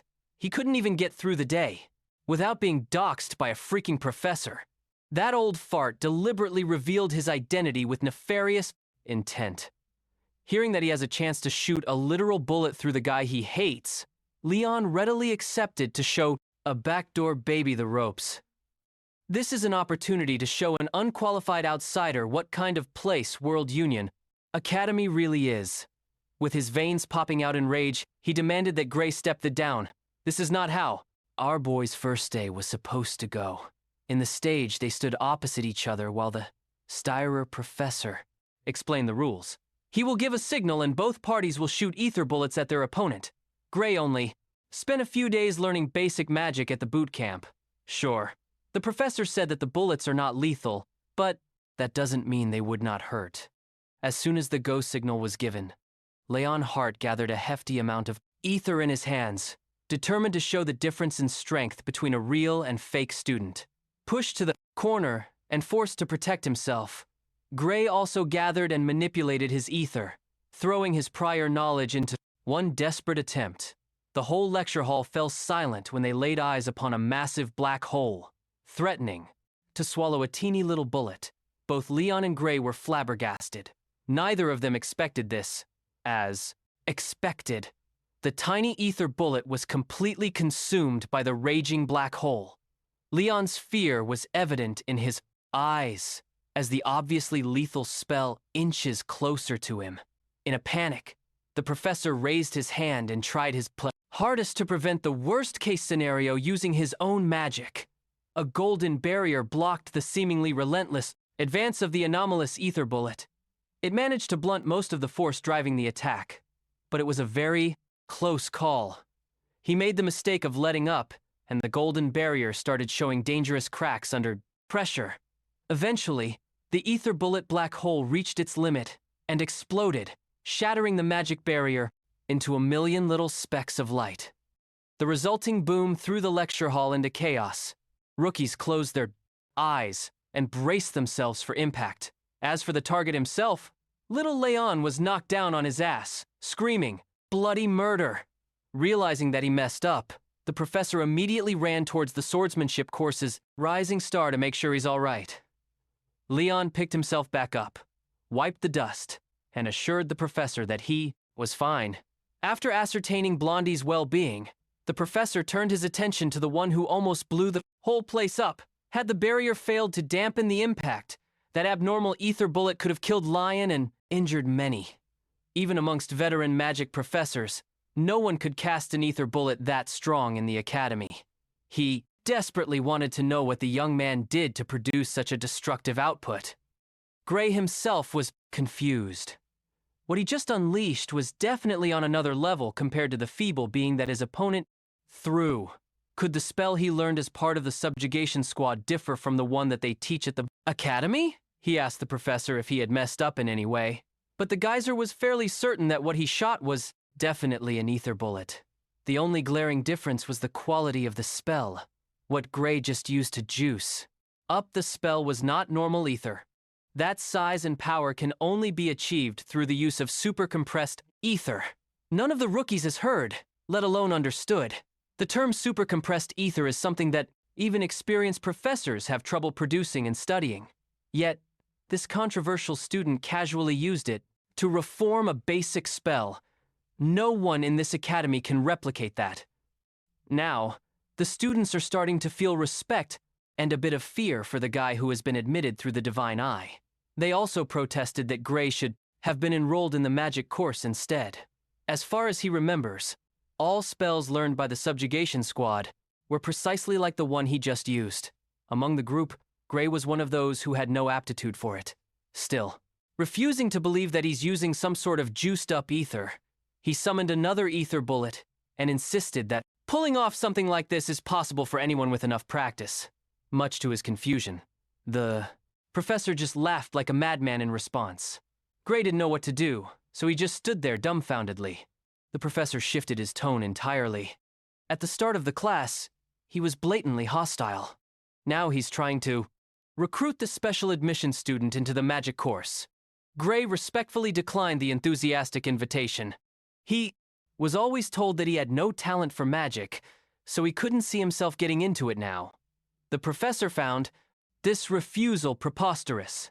If a young man who can produce super-compressed ether through compression is talentless, then everyone else should just quit magic. He even went as far as dubbing Gray an unparalleled prodigy, even by the Academy's standard. Whoever said that the kid had no talent for magic must be smoking some illegal substances. The rookies watched the scene in silence. They saw how the strict professor turned into a completely different person as he desperately tried to convince Gray to shift into the magic department. From his perspective, it would be a huge loss for the world if Gray didn't pursue magic. Hell, it would be a crime against the arcane. With all the glazing coming his way, all the young man could do was laugh at the absurdity. Then he remembered hearing the term ether compression technique once before. It was just another clear day at the boot camp, and one of the heroes was conducting a lecture. She chronicled how in the past people didn't know OD, also known as life force, existed. Due to that gap in knowledge, it was very difficult to cast proper magic. One must continuously compress ether within the body to achieve the desired effect through a spell. This primitive method only gathers a tiny bit of OD. Miss Lecturer Bella Albright, the great sage and the strongest mage of the future, found the way they practiced. Magic just a decade ago, laughable. Gray asked the professor if he had ever heard of OD. The question stumped the old man. He was not familiar with the term at all. Judging by that reaction, it sounds like the world still hasn't discovered this revolutionary magic concept at this point in time. If that's the case, then the basic stuff Gray learned in this subjugation squad can be considered knowledge from the future. He finally realized that he must be careful not to leak this type of information. For one last time, he refused the incessant offer to transfer to a different course. His true love is the sword, so he would have to pass. The professor sighed in defeat and helplessly accepted the young man's decision to stick with blades. But he also left Gray an open-door invitation to shift apartments whenever he feels like it. Feeling a headache coming on, The young man awkwardly thanked the animated geyser for their generous offer. After that demonstration, both participants were asked to go back to their seats. The professor promised to never chide Gray anymore during class. In fact, he wouldn't mind if the kid left if he ever got bored. The professor believes that this baby stuff is far too basic for a prodigy like Gray. Gray descended the stairs while subjected to hostile glares. Now he's ascending with reverence from the professor and his peers. Meanwhile, his victim was still standing on the ruined stage, blushing and feeling his lion heart beating fast for Lord Gray. He didn't see how Lion Heart looked down there, but Gray certainly felt the chill coming up his spine. After the first lecture, he received a personal note from Professor Ariel asking him to meet at her office after classes. He basically got summoned out of the blue. It would be troublesome if old Professor Carlos were behind this sudden summons. After walking around for a few minutes, he finally found the office door that bears the mark of the radius. Divine Eye. He intended to knock, but the door softly opened, gently letting him in. Taking the unlocked door as an invitation, Gray respectfully entered while uttering respectful greetings. Before he could finish his sentence, he sensed a sharp blade coming his way from the side. Gray's reflexes automatically kicked in as he drew his sword to defend. The grip was a little unorthodox, but it got the job done in a pinch. He was able to sweep the sneak attack and the attacker away. With the attacker swatted away, Gray realized that he had moved purely on instinct this time around. He wanted to confront the assailant, but it was just a blue-haired young woman who couldn't even grip the sword in her hand properly. Upon closer look, Gray realized that he knew this girl all too well. This shorty will become an unshakable pillar of humanity and hope in the future. Gray's attention was then directed to the desk in the back of the office, and the woman sitting on it praised his quick response. Professor, Ariel was pleased to confirm that her eyes were right on when he evaluated the young man in the entrance exam. There were two other men in the room, Ariel's fellow professors, who were still skeptical of the new addition to the Divine Eye. They evaluated Bella's movements as flawless, but her sword was knocked out of her hand way too easily. Hearing the name, Gray's previous life memory of the ultimate mage came rushing back. Who would have thought that the ultimate sorceress would look so quaint in her younger years? Meanwhile, Ariel is hassling her colleagues to just admit that they were wrong instead of making excuses. In the end, the other professors ponied up and gave the gambling addict coworker her winnings. They observed the split-second exchange in the door and had to admit that Gray was here for a reason. Confused and uncomfortable, the young man asked what was happening and why he was called on. Ariel simply explained that they were betting on whether the new kid could fend off a surprise attack from Bella or not. Thanks to that, she made some good money today. As thanks, she tossed a portion of her winnings to her new student. He promptly caught the coin and found a glimmering gold piece in his hand. A single gold coin is practically a small fortune. Although they admittedly lost the wager, the other professors also brought up a glaring detail they had missed in the entrance exam. From that exchange earlier, they became certain that the young man deliberately avoided using his dominant arm to defend. It was almost as if he was trying to protect an immobile arm. The most likely explanation for that quirk would be an injury, but rather than an apparent physical injury to the muscles that any professor would see through, this kid is suffering from a deeper kind of wound.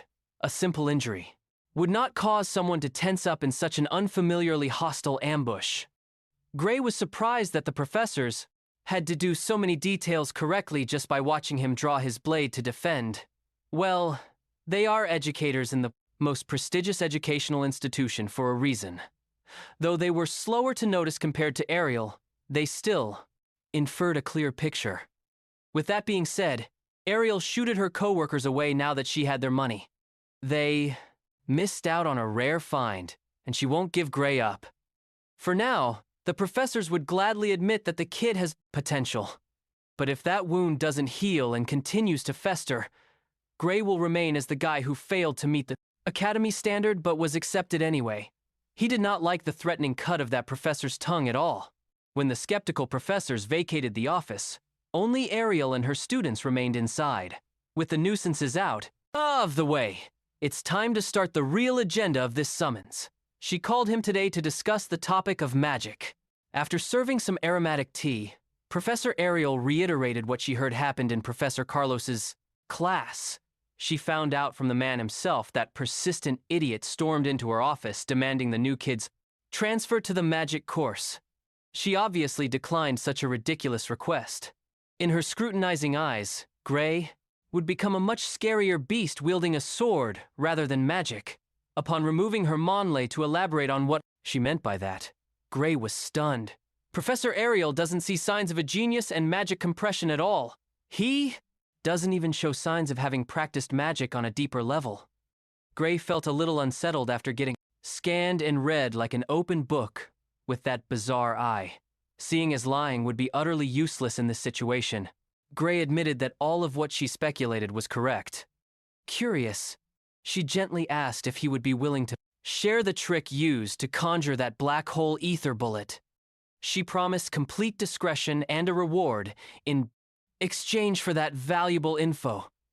She really wanted to know about this promising concept for Bella's sake. While sipping on tea, Gray's tongue almost slipped and called the young Bella by her future title, Professor. Ariel called the young woman a pure genius when it comes to magic theory, without the means to wield what she can. Theorize. For some unknown reason, she has no capacity to use ether compression, let alone the mythical super compression. Based on some loose intel from the future, he knew that Bella Albright was a late bloomer. Her lack of talent in the practical department must be the reason. Ariel set this meeting up after she heard about the supercompressed ether bullet that nearly killed Lion. If there is a way to use supercompressed ether without the inefficient act of internal compression, it would be a game-changer. Professor Ariel is desperate for solutions. She doesn't want to see one of her girls sent to Professor Bradley. Everyone in the future would know that accursed name. It's impossible not to be aware of an extremely infamous Grady, a bastard. He conducted countless independent human experiments for the sake of advancing his field, murdering many in the process. On top of that, he would cause cataclysmic magic disasters that would claim the lives of tens of thousands. Professor Bradley is history's worst magic criminal in existence. In this era, the deranged mass-murdering magical terrorist hasn't been caught yet. If Bella can't create super-compressed ether by the end of the year, she will be sent to the deranged professor to undergo a high-risk surgery. Anyone with common sense would see this as a bad idea. Professor Ariel could not agree more. Though the surgery is under the pretense of enhancing magic abilities, it's just blatant human experimentation with no certainty. It hasn't been made public yet, but she's already hearing rumors of the lunatic's inhumane crimes. Some victims have died, while others were left broken beyond hope. Bella chimed in that, although it's dangerous and scary, she will be expelled by the end of the year if she doesn't produce any results. In all honesty, Professor Ariel would rather have her girl quit magic in the academy for good than have that pervy mess with Bella's body. Gray quietly deliberated. He possesses magic theories that do not exist yet. If he shares something so drastic, the course of history will completely veer off track. He watched young Bella clenching her fists in frustration and fear. Gray remembered his last moments facing the liquidator. That frustration, fear, and hopelessness are way too familiar. He was just cannon fodder, trained to fall in one shot. A helpless spectator, while the heroes who were supposed to save the world were sliced apart like fresh meat. Knowing the future waiting for him if he doesn't make some moves, why would he not want to change the course of history? That hellhole people call the future is much better off changed. By the time his tea was finished, he had agreed to try to teach Bella as best as he could. She will be using super compressed ether in no time. After the meeting, the three headed to the arena as the sun began to set. Gray busted out the chalkboard and tried his best to articulate what he learned from the boot camp lectures. After squeezing every bit that he could remember, he asked the girls to keep this privileged information amongst themselves. Information leaks won't be a problem since the professor drafted a magic contract beforehand. Those who break the contract shall die. After giving them the rundown, Gray asked what they thought about the theory. Just learning About the concept of OD alone was enough to blow Professor Ariel's mind, but the knowledge of magic he revealed is even more absurd. Bella praised his explanation as brief yet well organized. She felt like she was listening to a lecture on magic from hundreds of years in the future. With Bella simply hearing and absorbing the info dump, the history of magic had advanced by 100 years in this room. She kept gushing about advancing magic by a century, but Gray himself learned all these basic concepts from the grown-up sorceress just 10 years from now. It's a testament to her genius. There was a lot of information that even Professor Ariel failed to judge and grasp properly, so she deferred to her little magic prodigy. According to Bella's rough estimation, there's a good chance that the theory is sound. None of the concepts contradict the current magic theory that the world is running on. But the quickest way to find out for sure is to test it out. That's why they occupied the arena in the first place. If the theory holds, water. The spell Bella quickly whipped up on the go should work. Holding a staff in her two hands, she placed her trust in Gray's teachings and tapped into her full power. That doesn't sound like a good thing. If he remembers correctly, Bella Albright's strength is rumored to be capable of burning an entire city down in an instant. She's practically a weapon of mass destruction. Moreover, she was infamous for having no proper control over her powerful magic output. Today must be the day he witnesses that legendary display of dominance. Even Bella was shocked to see what she just kicked off. A gigantic blaze of scorching fire shot out and escaped from the middle of the arena and into the clouds. Gray tried to warn her against this reckless idea, but it was too late. The pillar of flame stood tall, with the young mage at its foundation, holding up an imposing magic circle. This overwhelming power stood at the pinnacle of magic in his past life. If Bella hadn't taken control of the spell a split second earlier, he would have been swallowed by the blaze. That fine elemental manipulation literally saved his life. Oblivious of other people's fear, Bella was beaming with joy. She finally did it. She bridged the gap between her theoretical and practical talents. Pushing herself even harder, she proceeded to tame the flaming pillar, molding it into the shape of a roaring, fiery dragon. For the first time in her life, she found magic fun. She was swept by the moment and quickly gassed herself out. The fire petered out, and she felt the drawback of her test right away as her ether reserves dried up. Her legs gave up and she lost consciousness. The staff dropped to the floor and so did her body. Worried Gray ran up to the unconscious girl while the professor told him to chill out. This collapse was a classic case of ether depletion. All Bella needs is a little bit of rest, and she'll be back to 100% in no time. Hearing that assuaged Gray's worries. Still, even Ariel was astounded by the marvelous display of magical talent the young woman displayed. She might be the only person who can put together magic on that scale after learning a new concept. While completely out of it, the napping mage mumbled that it's not her who is amazing, but the theory. Gray gave her the tool to easily create her own super-compressed ether. Well, it was a tool she was supposed to develop in the future. Ariel sighed in relief. Bella no longer needs that shady surgery from that arcane criminal. She would gladly curse Bradley off herself. The professor was glad to see the young mage avoid a ruinous path. She's especially glad that she did not lose her magic control through some unsanctioned experiment. Although Bradley's special surgeries were proven to increase one's magical output, they come at the expense of control. Exactly how it works is a mystery, but it's highly likely that the lunatic found a way to forcibly break a person's limiter. Now, it makes sense why the sorceress in the past world was rumored to be an out-of-control weapon of mass destruction. In any case, today's massive progress would not have been possible without Gray's help. The terms of their contract have been fulfilled. It's the professor's turn to fulfill her obligations listed on the magic paper. First of all, she promised to do something about his arm. There's a magic spell in her repertoire that might help. Extending her hand out, she summoned countless translucent butterflies made of pure ether. They flew all around the arena as she gently touched her student's hand. Upon contact, the ether around the area swirled and stirred, coalescing upon the point of connection. For a few seconds, Gray accepted the healing touch openly. Afterwards, he tried clenching his injured hand and felt a drastic difference in comfort compared to before. He can finally move his dominant hand again. It was a vast improvement. With his spirits up, he wholeheartedly thanked the professor for solving one of his biggest problems. Not even a magic healing potion could cure his mysterious injury. Yet, her light touch did the work.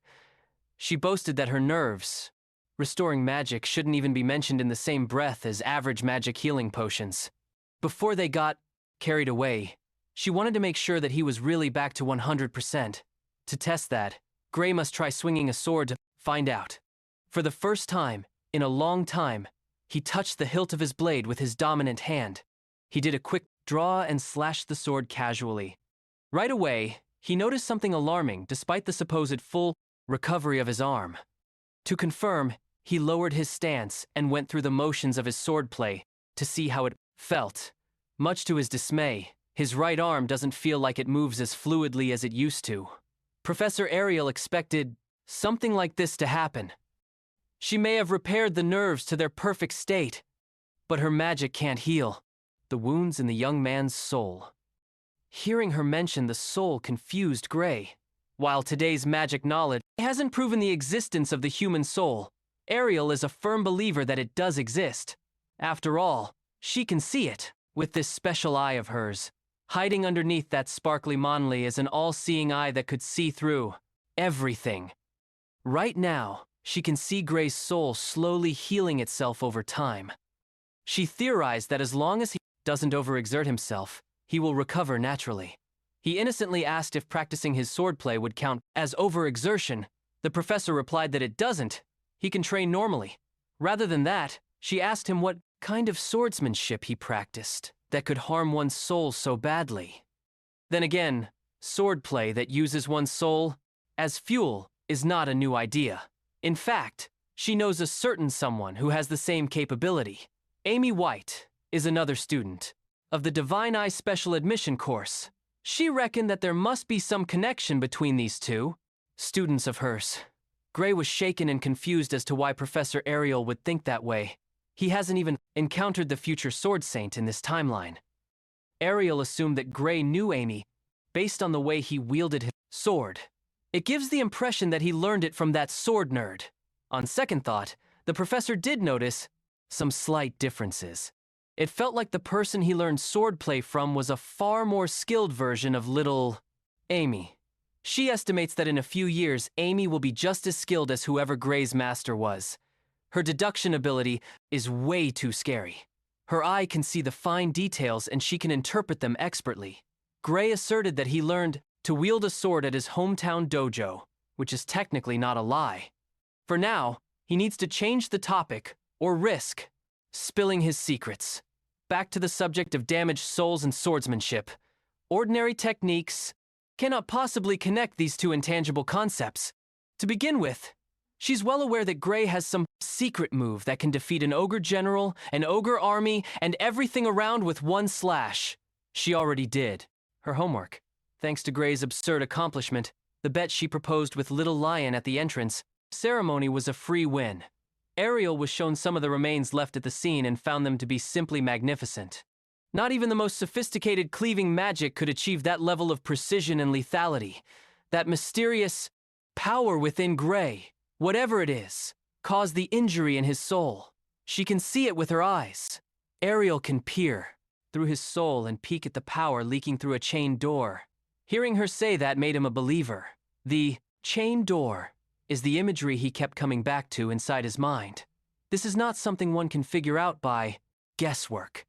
This woman is the real deal. That being said, Ariel had seen powers similar to Gray before.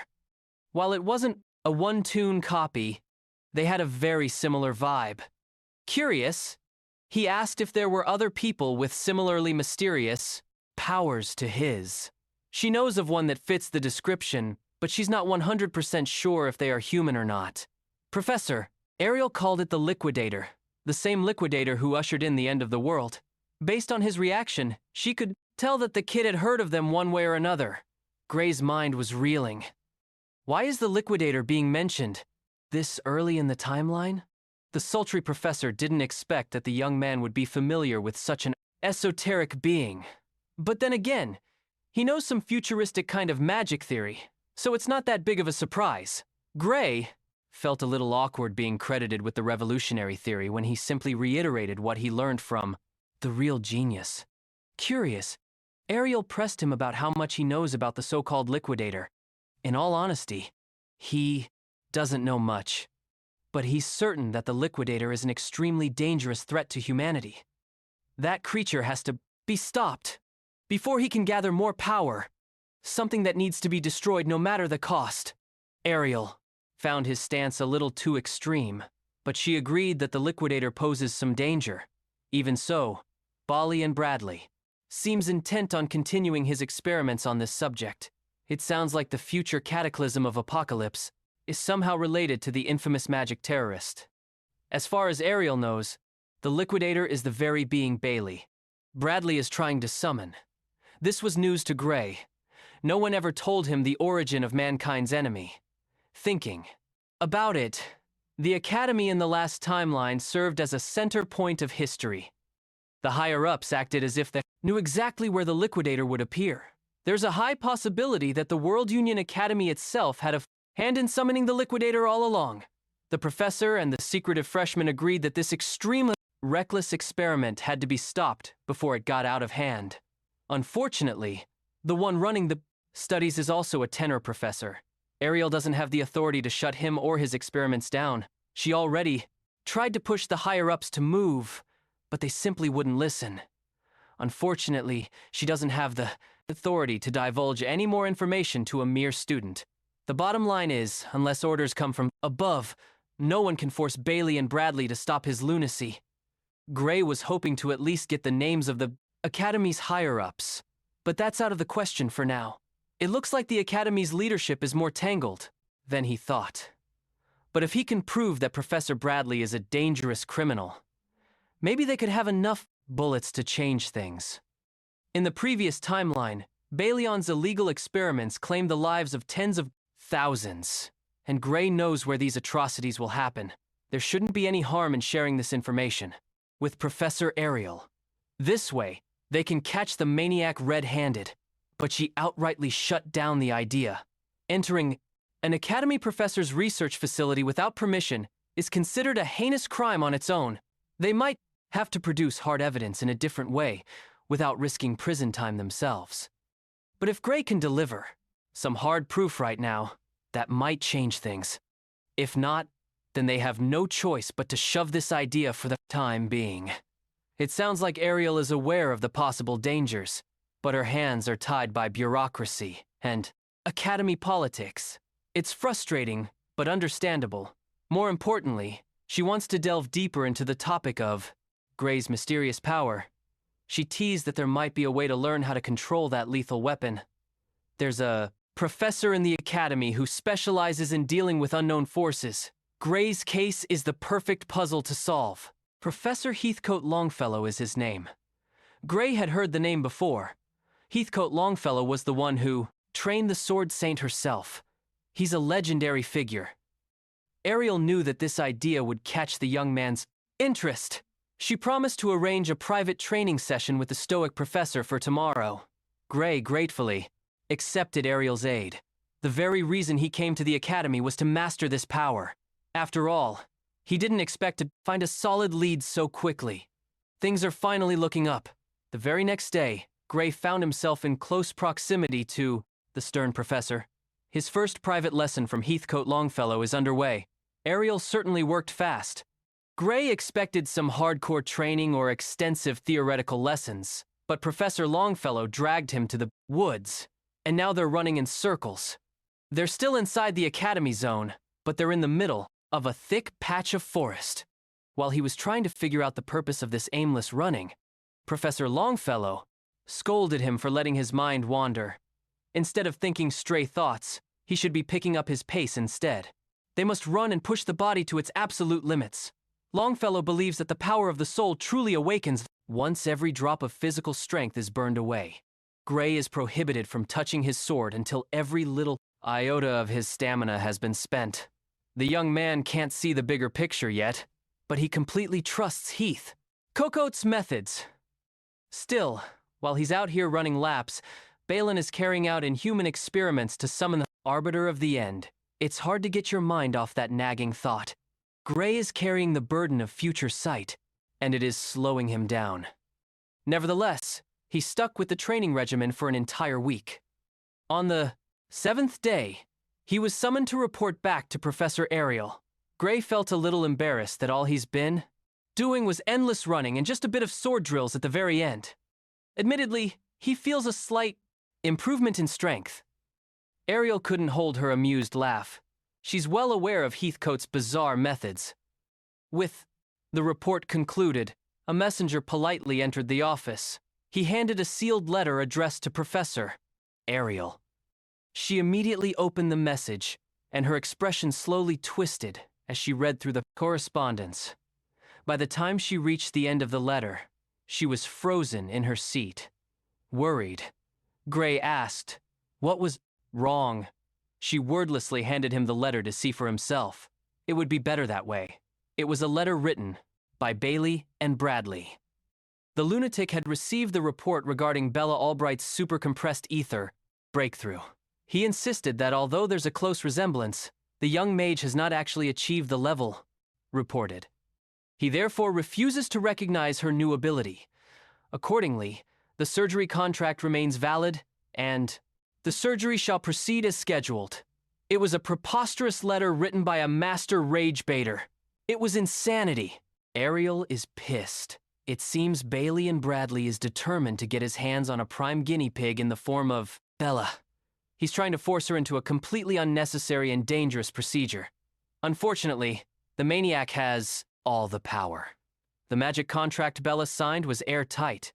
Unless Bradley voids it himself, Bella is obligated to choose between expulsion and surrendering her body to a madman. Gray refused to accept that. Ariel concurred. This letter lit a fire under her ass to act with no regard for bureaucracy, and she needs Gray's help. She wants to know the location of Bradley's secret lab. It will be risky, but she must expose that as a criminal to render the outrageous contract null and void. Finally, she's down to getting her hands dirty. This is precisely what Gray needs. Gloatingly, he asked why she had changed her mind when exposing a fellow professor without solid proof on hand, which poses a risk that is too high. Well, they are past working within the bounds of the law. She's putting her faith in Gray in order to protect another one of her precious students. From the very start, her eye had foreseen that this would happen, that Gray had been telling the truth this entire time.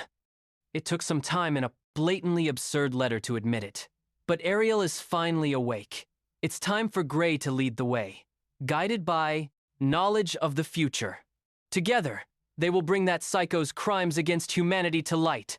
The Dark Swordsman returns. As far as he knows, that vile laboratory is hidden in the mountains near the village of Tuel. Professor. Ariel vaguely recalls news that one of the other faculty members had been given authorization to construct a lab there. This means those illegal and inhumane experiments have been sanctioned by the Academy.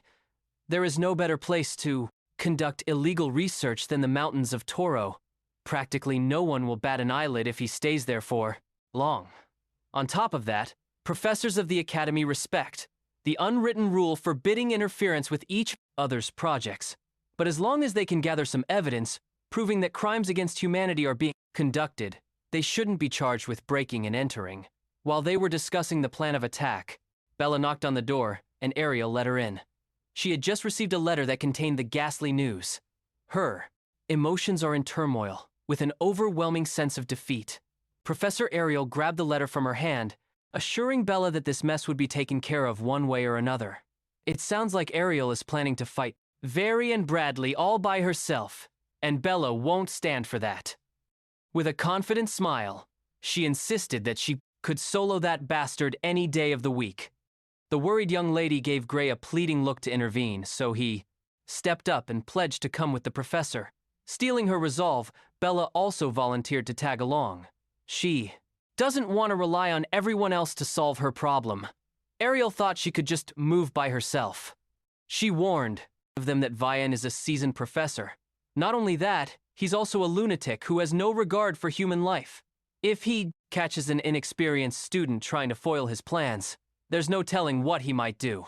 As the grown-up in this conversation, she can't possibly risk these kids. But Grace saw this as all the more reason why going alone is dangerous. He asserted that he could tap into the power he used to take down an ogre general if the need arises. He won't be deadweight. Besides, if something bad happens to Ariel, then the Divine Eye program would undoubtedly get dissolved, effectively expelling Gray and his peers. He would rather have a say on his future, a choice to decide their own fate. Seeing the determination in their eyes, Ariel could not possibly say no. They made it sound like they would still come, even if she forbade them to. In that case, she would agree to make this a team mission under one condition. No matter what happens, they must prioritize their own safety first and foremost. Gray and Bella readily accepted the stipulation. After wrapping up some precautionary measures, the three ventured into the haunting mounds of Torowell Mountains. Tucked inside and hidden away, Var and Bradley's sprawling private laboratory lay before their eyes. It's hard to imagine what kind of horrors are going on inside those towering walls. Once again, the primary objective of this mission is to gather evidence of criminal activity. Nothing more, nothing less. With distinct rage, in his eyes, Gray confirmed that they were in the right place. On the other hand, Bella felt apprehension. She's unsure if they could really pull this off without any trouble. Professor Ariel already did her homework. Vari and Bradley should be at the Magic Society's conference right now. The lab should be very free. Still, there's a good chance that the main gate is riddled with all sorts of traps.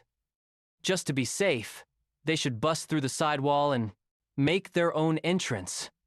Breaking into an Academy-authorized lab is already a crime anyway. There's no difference, regardless of what method they use. One last time, Ariel gave Bella the chance to go back if she changed her mind. Gripping her staff tightly, she cast all her doubts aside. She asked if the professor was really willing to go through all this trouble for someone like her. Gray interjected and answered that this operation is not solely for her sake. Stopping Var and Bradley's devious plans is for the world's sake. If they don't do something now, countless people will die and the whole world will suffer. Professor Ariel found his reasoning a little exaggerated, but she agreed that the perverse animal must be stopped. So, Bella should just chill and get out of her head. She's not the only one who needs saving. With all that preamble out of the way, Ariel led the way, dragging Bella along while Gray ran alongside them at full speed. Upon reaching the sidewall of the towering lab, she calmly activated a fiery spell. Multiple explosive streaks of flames tore through the concrete without resistance. The resulting explosion lit up the whole mountain with a blistering light. You've got to give it to the professor. She knows how to put on an over-the-top show. Gray was the first one to peek through the instant entrance. What he saw inside made his skin crawl. Laid before his eyes was a long and dark hallway with countless jail cells lining both sides. Inside, those cells were emaciated, people chained up and catatonic from extensive torture. Some of them looked dead. Some were missing limbs and bleeding out of their infected open wounds. They knew they would find something, but they didn't expect it to happen so soon. There's no need to even make an effort to look for incriminating evidence. The group traversed the long hallway. Every single iron-barred cell was filled with Varian Bradley's victims. So far, Ariel has noted traces of 14 forbidden spells used on the prisoners. That fact alone should convict Vian of serious criminal offenses. There isn't even a need to mention the extensive list of clear human rights violations committed in this place. Eventually, they came across a massive room in the middle of the lab. The floors were caked with old and fresh blood. At the center, an ominous magic circle can be seen. It looked like some sort of an altar. The initial plan was to get in, get some concrete evidence, then get out. But the kind young sorceress felt compelled to rescue the people trapped in this hellscape. Gray felt a worrying premonition. They shouldn't stay in this place for long. A. Rescue mission would take way too long, and Vian might return. Before they could even come up with their next move, a ghostly figure emerged from the darkness. He leisurely walked towards the group as though he was strolling through his private garden. Professor Ariel immediately recognized the man inching closer to them. It was the man, the myth, the unbearably ugly-ass mad scientist himself. Varian Bradley. Bro thinks he has aura. Gray immediately drew his sword, ready to respond to whatever evil would do. Varian Bradley gloated that he arranged for a double to go to the conference in his stead. He's on the brink of a significant breakthrough in his experiment. After all this, man bragged that he managed to get his hands on some extremely fresh materials for an important ceremony. See, he likes to use his human lab rats while they're still fresh and breathing. But seeing Professor Ariel and her precious pupils on his doorstep, he decided to pivot and change the plan. Ariel worried for her students. Bella was paralyzed by a guttural terror, and Gray was ready to throw hands at any moment. Tonight's experiment would yield a far better result if the materials used possessed more potential for magic than the average person. Vian has no clue how they found out about his little hell on Earth, but he's sure that these three are operating covertly. That means they never told anyone where they're going. If they all suddenly go missing, not a single soul would know where to look. Whatever twisted thing Varian has in store for them would not lead to suspicion. Forget the crimes against humanity. Give this man the electric chair for that creepy-ass smile. From the sound of his villainous speech, it's obvious that Professor Vian is itching to turn them into lab rats that would push the boundaries of magic itself for a steep price.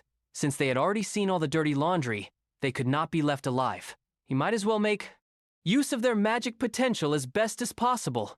In the middle of his grandiose monologue, Vian found a massive fireball heading for his dome. The spell exploded with a fiery boom that lit up the desiccated room. Surprisingly enough, the attack didn't come from Professor Ariel. It came from the future great sage herself, Bella Albright. Looking at her determined expression, it seems like her initial fear is gone. Unfortunately, a sneak attack of this caliber won't do the job. Varian protected himself with a barrier in the nick of time. Even so, he praised the girl's potential and magnificent decisiveness. He attributed the discovery of such an exceptional talent to Ariel's divine eye. He had never really paid close attention to special admissions classes before. Perhaps he should start looking closer at the other recruits in that controversial batch. Nevertheless, a mere academy student trying to assassinate a professor would never work. The gap is too wide. Tossing away all her fears, Bella accepted that. It would be better to get her hands bloody rather than be killed. She barely missed her chance, though. Worried for her students, Ariel issued the order to retreat. They already have their evidence, and the academy should be able to handle the rest. Professor Varia won't just let them walk away freely. Before they could take one step away, a burning black energy shot out of the deranged professor's scepter. In retaliation, his primary target was Bella. She looked like a deer caught in headlights. Ariel had to move quickly on her feet to take the brunt of the attack, with her radiant barrier. With utmost focus, she strengthened the barrier while the dark energy persisted.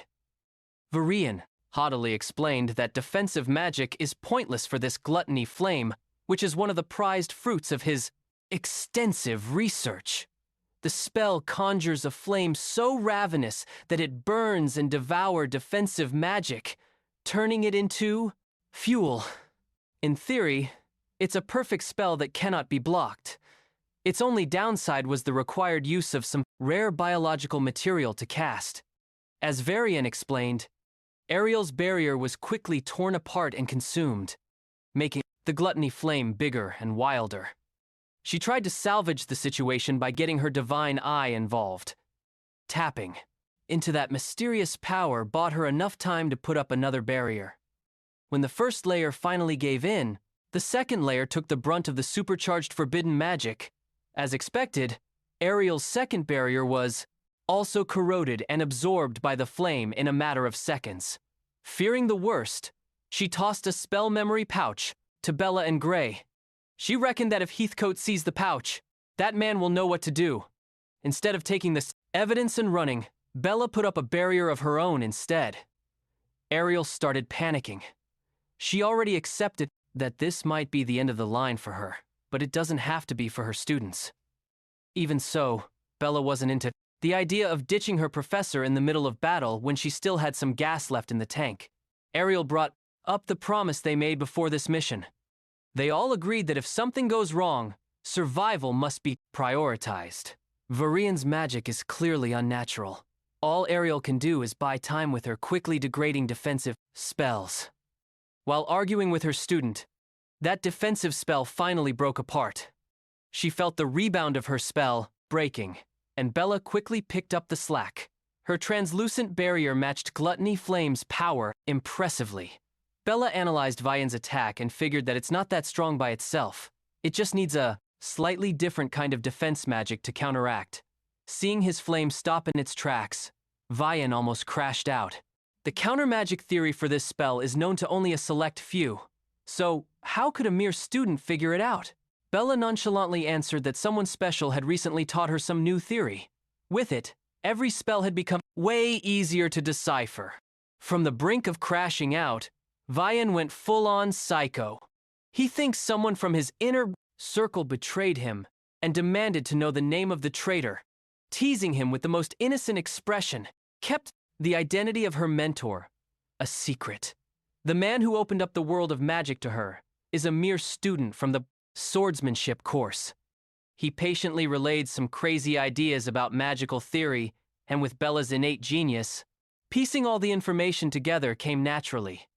Varian is a victim of a successful rage bait. Look at this man's veins, bro! They're about to pop. Have you been baited so hard that you pull out a suspicious bloody crystal to enhance your killing move further?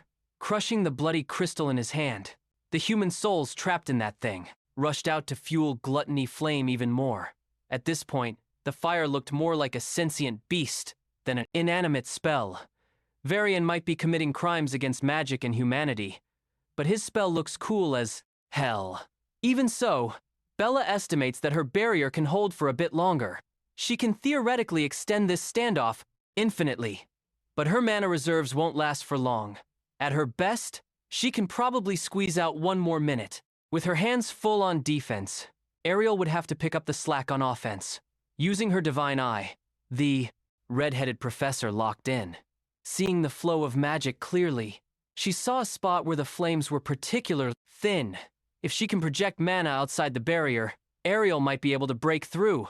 She conjured charged strings of mana to freely flow through Bella's ironclad barrier. From her position to Varian, Ariel had a clear path to a kill shot.